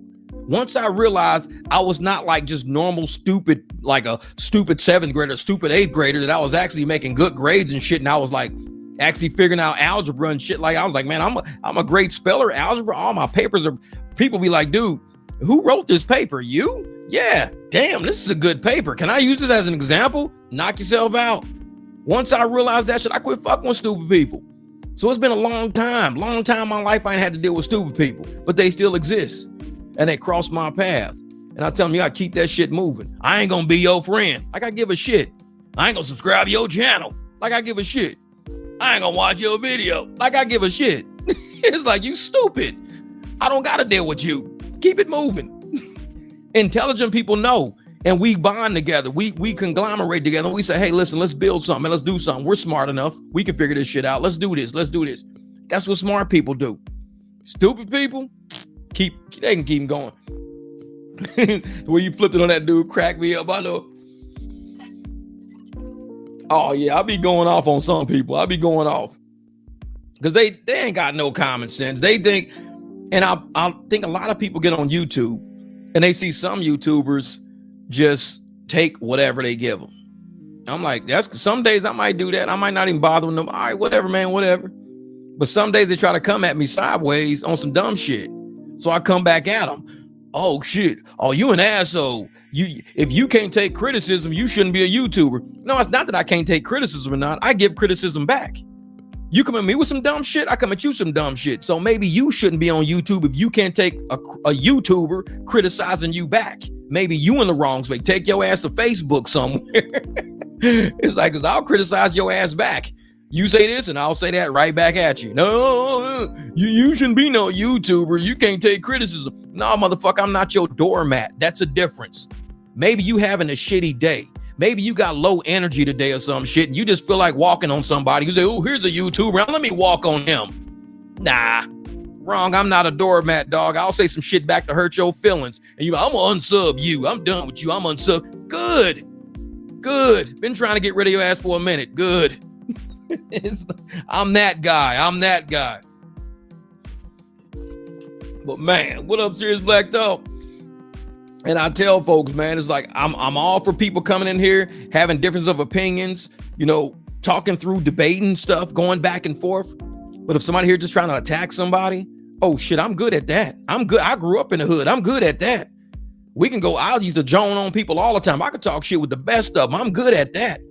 So make sure when you're on my channel, you realize where you are. Because I have irritated people to the 10th degree. Oh, you this and that. You too sensitive. How am I too sensitive? I just made a great video. You the motherfucking your feelings. I made a great video. You and your feelings. Talking about some you too sensitive. For what? Because I called you an idiot back after you tried to say some sideways shit to me after my great video? I made a great video. If you don't like it, keep fucking moving. But you ain't got to sit there, oh, well, you this and this, motherfucker, you and your feelings then. You too sensitive, because I ain't even talking to you. Motherfucker, I made a video without even knowing you existed. I could keep not knowing you existed, and you can keep the fuck on, but you want me to know your existence. Motherfucker, you too sensitive. Because I come back on your ass, and all of a sudden, oh, well, you shouldn't be a YouTuber if you can't take criticism. Well, I can take it, but I can give it too. That's the difference. See, I take it and I can give it. Because you ain't seen me quit YouTube. I can't take this shit no more. Oh my God, I can't take this shit. No, I can take it, but I can give it. So maybe you can't take it, motherfucker. Get off YouTube. Oh yeah. So YouTube got totally different rules and standards for live stream versus regular videos and comment sections. I'll be going off on people. I be loving that shit though. They be killing me and I be pissing them off. Like I said, I be having my hater video, still my #1 video right now. My hater video fucked all of them up. They were so mad. But that's what I'm good at. I'm good at haters coming at me, so I give them something back. And then they don't like it because I helped them enjoy their day. I posted a video to help their ass enjoy their day. All of them loved it. They all loved it. They was all fucking clapping and applauding, commenting. People I ain't never seen on my channel. They was loving that shit. Then they got mad at me. It's like, wait, y'all was happy as shit like a minute ago. What the fuck you talking about? Haters, man, haters. They was happy. I made all their ass happy. I had never seen that many views on a video. That shit was skyrocketing. And I was happy. They was happy. Everybody was happy. Then they got pissed off. Man, so you on one tonight, no hose bar, no fucks given, man. Hey, we be having a good time in the barbecue sometimes, man. That's why I need to get off this thing. I was supposed to get off a minute ago. He said, used to Joan on people. Yeah, you definitely came up Memphis, Tennessee. I don't know what they call it, man. We call that shit Joan. I be Joan on motherfuckers. Say, shit, we be going off. I'm like, I can get down with the best of them. I have motherfuckers ready to fight. Oh, you wait till I see you. Wait till I damn motherfucker. You gonna see me when you see me. Then what? Nothing. It's like, I ain't supposed to be saying, oh, wait till I see you. Like, okay, motherfucker. I've heard that many times. I even ended up in jail one time for assault. Motherfucker told me, wait till I see you. And he saw me. Then he saw this motherfucking hand break his nose. And I saw the police. And they was like, he beat him up. I'm like, I didn't beat him up. He came to whoop my ass and I knocked him the fuck out. It's like, so why am I getting charged with assault? That's how it works. I learned a lesson. A lot of cowards out there will talk a lot of shit until you swing. After you swing, they I'm calling the police. Well, you was talking all that shit a minute ago. Me and my man Dave Faulkner, he's in Kansas, I think. It was me and him went to Pizza Hut. And these dudes are talking all shit. It was me and Dave by ourselves. Me and Dave in my big old Caprice Classic. We was at Drake University. We went to Pizza Hut. 5 dudes tried to jump us. 5 dudes. Me and Dave. Dave, little white dude. Dave Faulkner. Dave didn't back down. When all them dudes came walking up, me and Dave, we was like, if we gonna do it, let's do it. If we gonna do it, let's do it. Soon as the one dude walked up towards me, cracked his ass. Boom. Dave knew my trunk was fucked up on my Caprice Classic. The trunk was jacked up. My trunk, it never locked. So it was a golf club back there.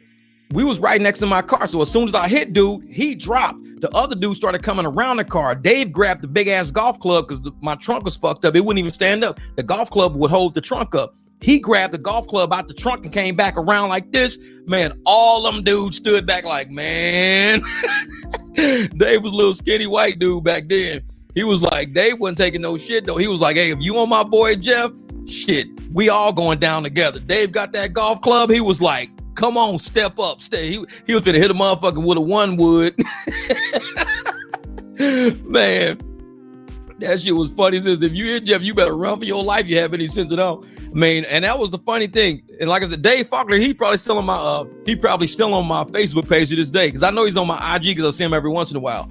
But me and him had that fight at that pizza. Then some dudes, it was some brothers pulled up at a Blockbuster when Blockbuster Video was up. And we was on, I think, Forest Avenue or University Avenue, right down the street from Drake by Tate's. Because we had just left Blockbuster. And we walking out. And these black dudes staring at us like this. Everybody else wanted to fuck with me and Dave. They're like, this black dude and this white dude always kicking it. They just staring at me. So we stopped the car like, what's up? Motherfuckers got up and said, what's up? Now, you got to realize we ran track back then. So we had a little muscle on us. We stepped about the car. Them dudes got right back in the fucking car. It was 3 of them and 2 of us. They got out. We got out. They got back in. It was like, yeah, not today. It's like me and Dave, we was laughing like a motherfucker. We was like, no. We had that big ass Caprice Classic. That was a big silver Caprice, man. Dude, them dudes at Pizza Hut came up. He came, and that was a tall dude. The tall white dude walked around the car. He was like, motherfucker, baby. I mean, right when he got within swinging distance, I said, crack, hit him. He fell straight down. Boom, blood everywhere. Shattered his nose. I had to pay restitution for that shit. Shattered his nose. His homeboys started running up. They've got the golf club, and they all backed up like, we just here to pick him up. So me and Dave jumped in the car and we started racing back to my apartment. I was like, dude, I got to get to the apartment. And we knew the police was after us because they had already called the cops. They would say, yeah, we calling the cops. I said, motherfucker, we just ate there. I dated this girl there that worked there. We had just ate there. So we walking out.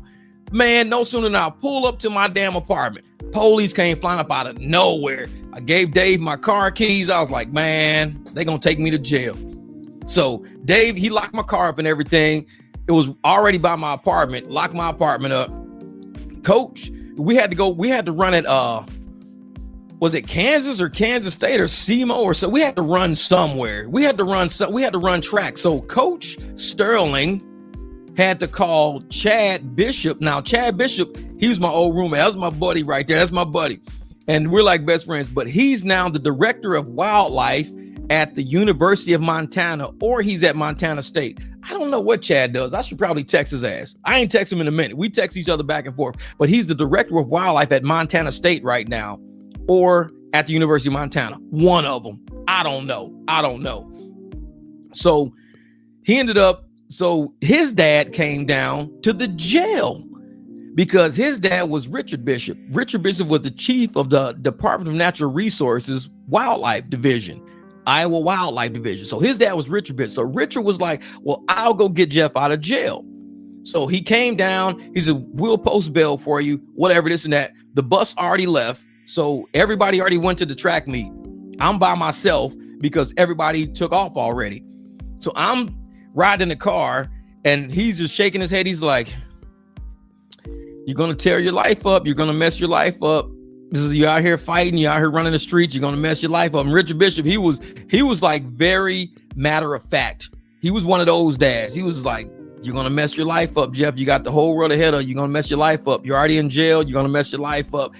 I'm telling you right now, you just go into the biology program. I'll help you out. I'll do whatever. And he wanted to be a biologist. His son was a physics major. I wanted to be biologist. And he was like, I'll do the best I can do. I'll help you out. You know, this and that. And it.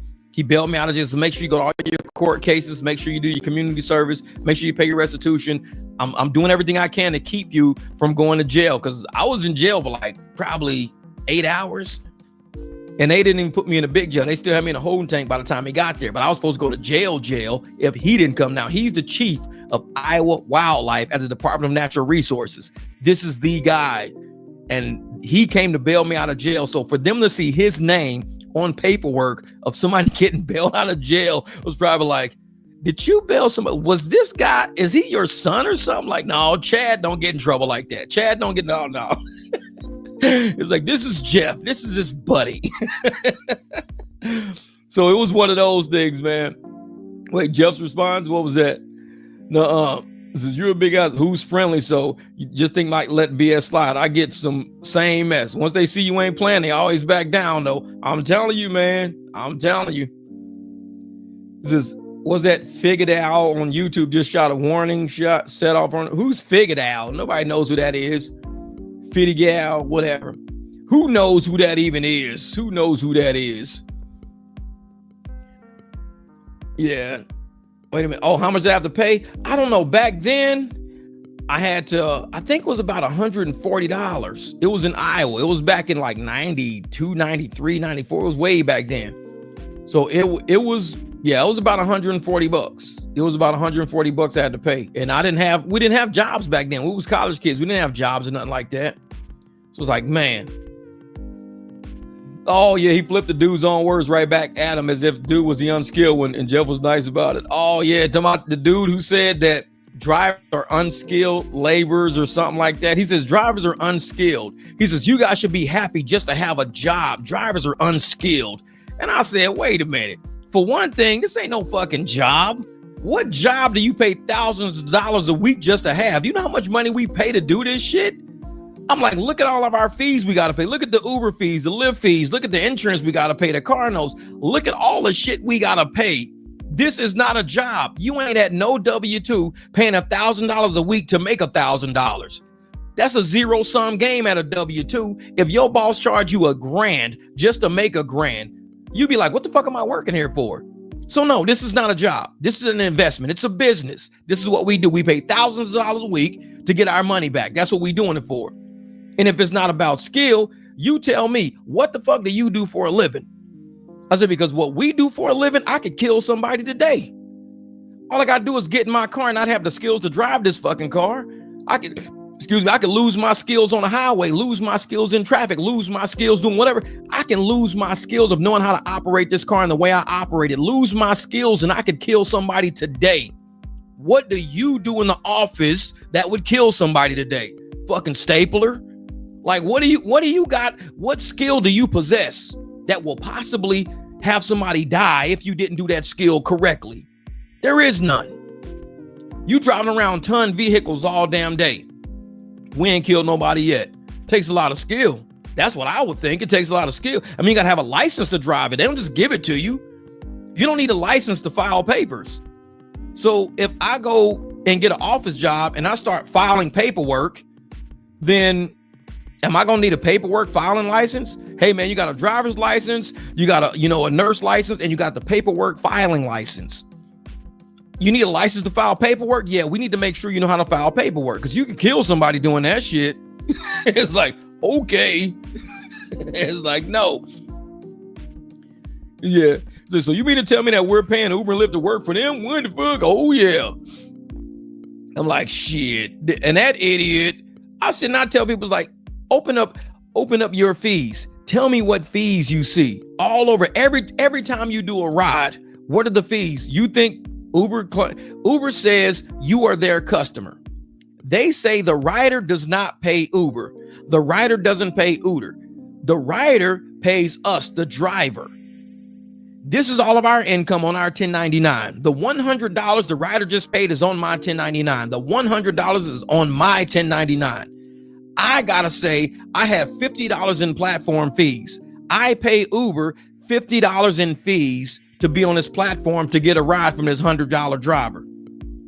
That's the way it works. There is no W-2 out there. Imagine working at McDonald's. A motherfucker orders a hamburger for $9. They get the hamburger. And McDonald's goes, actually, they paid $9 for the hamburger, but we're going to give you 38 cents out of that hamburger. So you just earned 38 cents, but you paid us $8.72 to work here, $8.62 in fees to serve that hamburger. Wait, so that $9 hamburger, you giving me 35 cents out of that hamburger and you taking $8.62. Yeah, we taking that much money. The shit don't make, that's how Uber and Lyft work. That's how they work. They tell you, we don't make money off riders. We don't. The riders pay the driver. The riders pay the driver $150 for the ride. But we're charging $100 in fees, so the driver only gets $50. It's like, yeesh, yeah. So having a driver's license does not take skill. Knowing how to operate a car or pick up an SUV does not take skill. However, knowing how not to sit in the right lane on a car expressway road because people are still out, we know not to sit in the left lane on freeways. Oh yeah, oh yeah. I'm telling you, there's more accidents. Just imagine all the miles we've logged. All the miles we've logged driving. What is the probability of us having an accident versus somebody who only drives like 12,000 miles a year having an accident? So they drive 12,000 miles a year. We could drive about 50,000 miles a year and not have an accident. So one of our years are equivalent to 4 of their years. Do you think the average person is gonna have a car wreck in the next 4 years? That means we gotta wreck this year. We gotta wreck this year because we only get 1 year. But they got 4 years to wreck to catch up to us within a distance of miles. In about 4 years, this person gonna wreck about 3 or 4 fucking times. So that means in 1 year, if they drove Uber Lyft, they wreck about 3 or 4 times in 1 year. They be going through 3 or 4 cars a year. $2,500 deductibles. They just paid $7,500 in deductibles to fix these busted ass cars because they keep wrecking them. The average person they don't got the skill to do that. They don't got the skill to do that. So I told dude, I said, listen, man, you might not call this a skill because you don't do it. That's totally cool. You maybe call, filing files in a fucking file folder a skill. Knock yourself out. Well, that's a skilled job because I had to interview for it. Anything you interview for, it takes a skill. Sure, whatever. This is rideshare is 1 wreck every 2 years for experienced drivers. I swear. Shit, I've been doing rideshare for 5 years. I've been rear-ended 3 times in 5 years. all in that Jeep. Well, I did get rear-ended in the BMW, and I put a video on that, but the dude gave me the $200 to fix the rear on the video. So 4 rear ends, 1 Beamer, 3 Jeeps in 5 years. And the Jeep ended up, they screwed the whole rear bumper up. So I had to put a new bumper on the back. That was about it for that. Other 2, I just said, I keep going, whatever, man. You ain't tear my car up. Keep going. But yeah, in 5 years of driving rideshare, my car has been involved. I've had 4 incidents that I've been involved in. Each one of them was rear accidents because people don't pay attention out here, man. People don't pay attention out here. Yeah, it's not even about the skills, really. It's about owning the asset that you use for the job. The guy doesn't understand that. Maybe he's a bit short buzz. Yeah. And that's what they don't get. They thinking this is a job. Oh, this is your job, huh? This is what you do for a job? I'm like, how much does it cost you to do your job? $1,000 a week? If your employer told you, bring me $1,000 on Monday and I'll let you work all week, you'd be like, but I came here to get money. Yeah, we drive to get money, but we have to pay. Every ride we get, we have these things called platform fees. Depending on how much the ride is, that's how much the fees are. We pay every single ride. When you see $100 ride come through, we're paying $40, $50 in platform fees. One ride. That's it. That's one ride. We still got another probably 10, 15 rides that day. So if we pay $40 per ride, that's $400 on 10 rides. We pay $400 a day to work. Imagine walking into a W-2 and somebody saying, hey, give us $400 and we'll let you work today. You're like, what? Give us $400, we'll let you work today. We'll let you clock in. They'd be like, what kind of fucking job is this? That's rideshare. You're paying about $300-$400 a day. Because if you taking home $300 and they keeping about 50 to 70% of the money, you're paying $300 a day to work. In a week, 5 days, you're paying $1,500 a week to work. You're paying $1,500 a week to work. That's not a job. That's a business. When you're investing money in order to make a return back on the money you've invested, that's a business. That ain't a fucking job. That's a business. Thing is, we do the work in this business.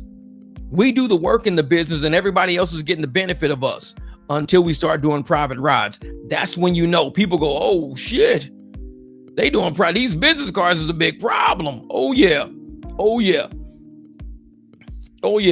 A lot of people do not understand driving is a skill, but more of a skill set is driving without getting hit by someone else. And I would go to ask somebody, is riding a motorcycle skill?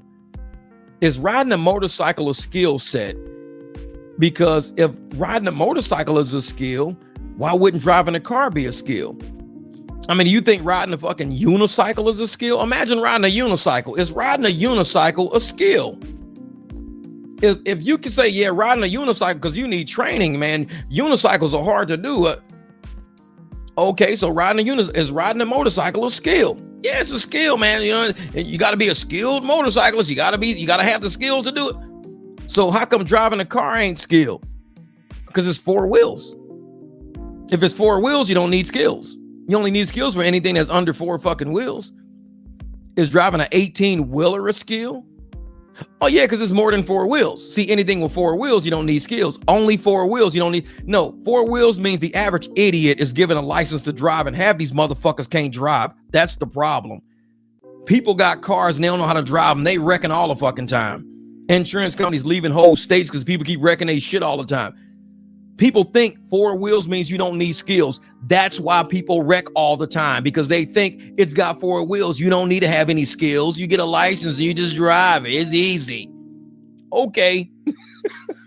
It's like, but then you say, hey, so is riding a motorcycle? Oh yeah, riding a motorcycle is a skill. I can't do that. I never rode a motorcycle. That's a skill.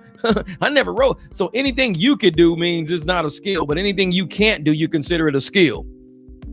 Yeah, of course, because any idiot would say that. There's a reason why we call what we do driving a skill. There's a reason why. Because if you don't know how to do it, you probably shouldn't do it professionally. Trust me. And there's too many people out here trying to do it professionally, and they're wondering why they keep wrecking their cars all the time. Some of them wouldn't even dare do it. They be hitting curbs and shit. I see cars with whole chunks missing out of tires. I'm like, how are you missing chunks out of your tires? Oh, I curb checked one time. How do you curb check? It's like the curb has been there since this city was built. You didn't see that? I mean, it doesn't take skills to see a curb. How do you well, I just cut it too tight because you don't have the skills to make a fucking turn. That's why. It's just a turn. You're just making a turn. It ain't that complicated. Well, I didn't see it. Sure. Okay. Skills. Once again, skills. Man. Yeah, so here, oh, look at that. I'm at 219. So this means my early one was about, I think I've done over 5 hours of live streams. Man. Jeff, you could really use some driving training courses. 5 rear ends. Oh, but shit, you ain't see the cars that rear-ended me. Every car that rear-ended me got totaled out. Every single one. Man, it was bad. I got a picture of the last one because I kept it in my phone. But let me see something. Where is this shit at? I'm gonna show you the last one. You're gonna be like, holy shit. Let me make sure. Oh yeah. That's the last one that hit me right there. That's it right there. That's the whole front of that car. That shit is like accordion back in there. That's what it looks like right there. That's the last car that rear-ended my Jeep. Trust me. I tell folks, if you follow a Jeep, make sure it don't have steel bumpers because your shit ain't gonna make it. Dude slid right up under the back of my Jeep and tore his shit up. I was like, hey, there you go. There you go. So Jeff, look at all the civilians driving $80,000 cars around our street. Some of them fenders, number lights of broken tires, curb. It's a joke when they say they are skilled drivers. And that's the thing. When I see some of these cars out here, the whole, like, I'm seeing cars with no like rear bumper. The whole bumper's gone. I'm seeing cars with the bumpers pushed in. I'm seeing the whole front. I saw an Escalade the other day. It had to be like a 2015, 2006 Escalade. Looked like it hit a fucking pole and like they never went and got it fixed. I mean, it hit a pole front dead center. Bam. That shit was like accordion backed. And I'm sitting there like, and they driving that shit. Like I wouldn't drive that. I'd trade that shit in. I'd get rid of it. They just driving it around like, like, yeah, I'm not going to get it fixed. I can't tell. I can see over the hood at least. Yeah. This is Jeff got mad and kicked the car after the accident. That's how the hood got. I did an Incredible Hulk. I said, you pigeon. Poosh. I had to do the fucking super pigeon. Pigeon. Poosh. I had wings come out of my back and shit. I turned into super pigeon. Pigeon. Poosh. Motherfucker Uber Eats flew all out the car and everything. It was like, what happened? Man, Super Pigeon got mad that I rear-ended him and he kicked my car. Fucking Uber Eats bags flew everywhere. A big red DoorDash bag came out the car. Pigeon! Motherfucker rear-ended me. I turned into Super Pigeon. I was mad as hell. I fucking kicked this shit and flew off. Time to catch a surge, you motherfucker. I fucking pigeon flapped the fuck out of there. I'm gonna go catch a surge. Damn it. What about my car, bro? Pigeon. Kick that shit again.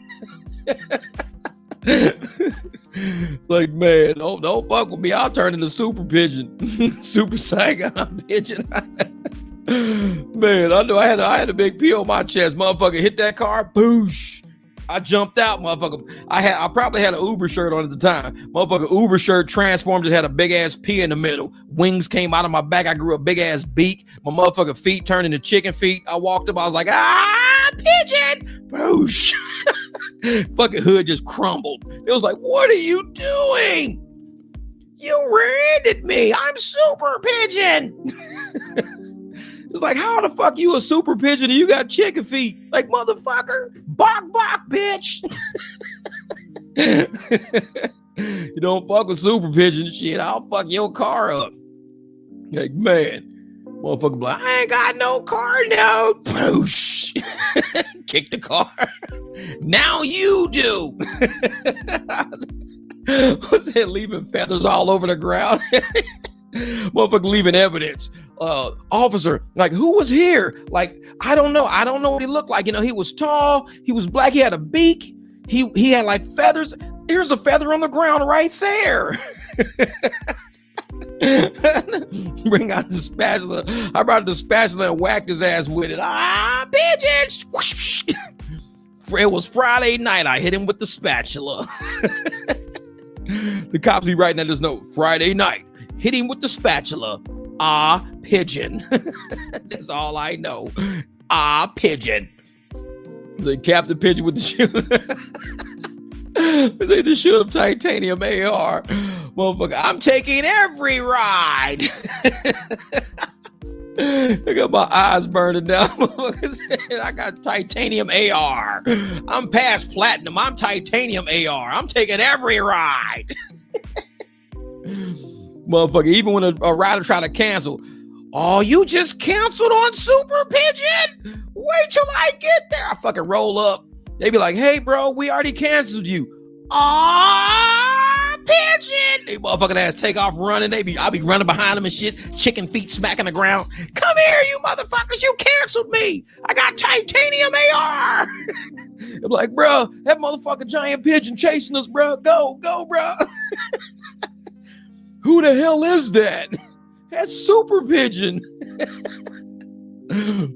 They got my motherfucking pic on the phone. It just shows me looking sideways. They got a big ass beak and shit. They're like, that's our driver? Bro, he's probably wearing a costume. Motherfucker pull up. Pigeon! I have no surge. I'm getting $3 for 14 miles. Pigeon! He said, let's have a moment of silence for the pigeons. That's funny shit. This motherfucker like, man, I feel so bad for pigeons. They haven't found out about the bike drop barbecue yet. Man, they could be making so much more money. So much more. Uber need to put that sound in their fucking notification instead of that damn bling sound. When a fucking shitty ride pops to us, you go, pigeon, blingy blingy. The motherfucker's like, hey, that's my ride. This is Pigeon and Eagle Channel, Transformers final sequel. Man, passenger pigeons versus driver's pigeons. This man-made extinction, exactly. You want to cancel? No, I don't want to cancel. Just leave it on the app. Pigeon! Shit, motherfucker, you turn this. The moment they say just leave it on the app, you start turning you grow a fucking beak, chicken feet, wings and shit. Pigeon! Motherfucker, I'd be like, wait a minute. I just passed by Jamil. I saw Jamil at the airport. All of a sudden, I looked in the driver's seat. This motherfucker was flapping wings. Fucking feathers was flying out the sunroof and shit. I think the lady wanted to leave it on the app. Pigeon! Jamil, chill out, bro. Chill out. She didn't want to take the ride. She wants to leave it on the app. I'm turning a Super Pigeon. Jamil took the ride anyway. You're a fucking pigeon, Jamil. His ass, I see his ass driving on the 202, big ass beak and shit. Jamil, 42 miles, $17. Pigeon! Motherfuckers start charging up. You see the meter going. Power. Boosh. Kicked out the door. All the motherfuckers at the airport waiting in that the 24th Street lot. They be in that room. Jamil kicked that door open. Boosh. Pigeon. They all run out the back. No. He's here. He found us. Jamil chasing all those motherfucking Somalians out the back. These motherfuckers losing flip-flops and shit. Jamil like, I'm gonna get you, motherfuckers. He's like, what happened? Super Pigeon came to the airport. He didn't want us to scam no more. He's like, it's a surge alert. I know it, the surge alert. Instead of the burglar, the surge alert. His motherfuckers said Batman like $3. Motherfucker, he see a surge pop up, he start going crazy. No surge! Take the surge away! I don't want it! I'm Super Pigeon! Man, it's a $15 surge. pigeon. Motherfuckers are running. Oh shit, Jamil's back. Motherfucker chasing somebody. You see motherfucker turbans flying off and shit. Motherfucker got them big ass smock. They just running in sheets. Motherfucker like they running down the street in sheets. Like, man, this motherfucker still chasing us. I told you, don't you get that surge, motherfucker. It was like, Jamil's back. Oh no, it's all jokes aside. I feel kind of bad for the pigeons, man. I'm telling you, I need to get a video say that shit. Pigeon! Motherfucker, everybody just take off running. Jamil kicked the door in. Boom! Motherfucker chair fly in the rostrum. I was like, shit, he found us. Man, hide your surge. Hide it, hurry up. He's coming. The motherfucker be like, bro, man, I've been waiting at the airport all day. Check that shit out. $15 surge. They be like, don't say it. Jamil be like, pigeon! Chasing motherfucker across the parking lot. Bro, why'd you say $15 surge? I told you Super Pigeon was sitting in the car. Motherfucking aviator sitting right there. That's it, man. That's funny shit. That's funny. Y'all got me crying, man. That shit. The dog's out there fucking laughing. The dog's even out there going, arf, arf, arf. Fucking all pigeons. Man. This is old shit. Yeah. The car's got 200,000 miles and nothing in the bank account. They still don't get it. Man. And they keep repeating that cycle over and they keep making excuses for the cycle. Well, if I don't take rides, they ain't gonna send me no rides. I ain't never heard no shit like that in my life. If I don't take these rides, they ain't gonna send me no rides. It's like that shit right there. That's like saying, if I don't eat a shit sandwich, they won't give me a shit sandwich. It's like, bro, you don't want a shit sandwich. Trust me. Well, if I don't get it, they're not going to give me one. I need to get the shit sandwich because they're going to give me one. Oh, you don't want that. Right before you hit the payout button for a 1K day, Supervision shows up and starts... Right before you hit the payout button on a 1K day, Super Pigeon shows up and starts kicking the shit out of you. It's like, bro, I can't believe it, man. I had the best Christmas ever. Look, man, almost $1,000. Motherfucker be like, whoop. Pigeon. Like, oh shit, you shouldn't have said that, bro. And you think he gonna outrun Pidgey? You fucking run and you try to break to the right, motherfucker clothesline you with his wing. Caught you, bitch.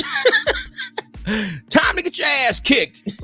Give me that phone. Like, no, I gotta cash out. He beating you the shit out of you with his wings. Motherfucker, stop it. Man, that shit's funny as hell. That's funny. Y'all got me crying laughing, man. That shit got my eyes watering. But I'm gonna get off this live stream, man. We've been over 5 hours a day, truly over 5 hour live streams today, over 5 hours. I need to go here and grab me something to eat, man. But I appreciate y'all. Thank y'all for hanging out, man. And all you guys on Facebook, I see you out there. Appreciate y'all for watching, seeing how we really do as drivers. Pigeon! No, just kidding. Jamil's like, what the fuck? Well, man, y'all be easy out there tonight, man. It's only 9:30, so turn your apps on. If you can get some black SUVs, knock yourself out. Pretty sure ain't no rides gonna be happening. Tomorrow is January the 6th. You know what that is. Yeah. J6, baby. Pigeon! We'll go out there and make some money tomorrow, man. Peace. Thank you guys for rocking with us all day.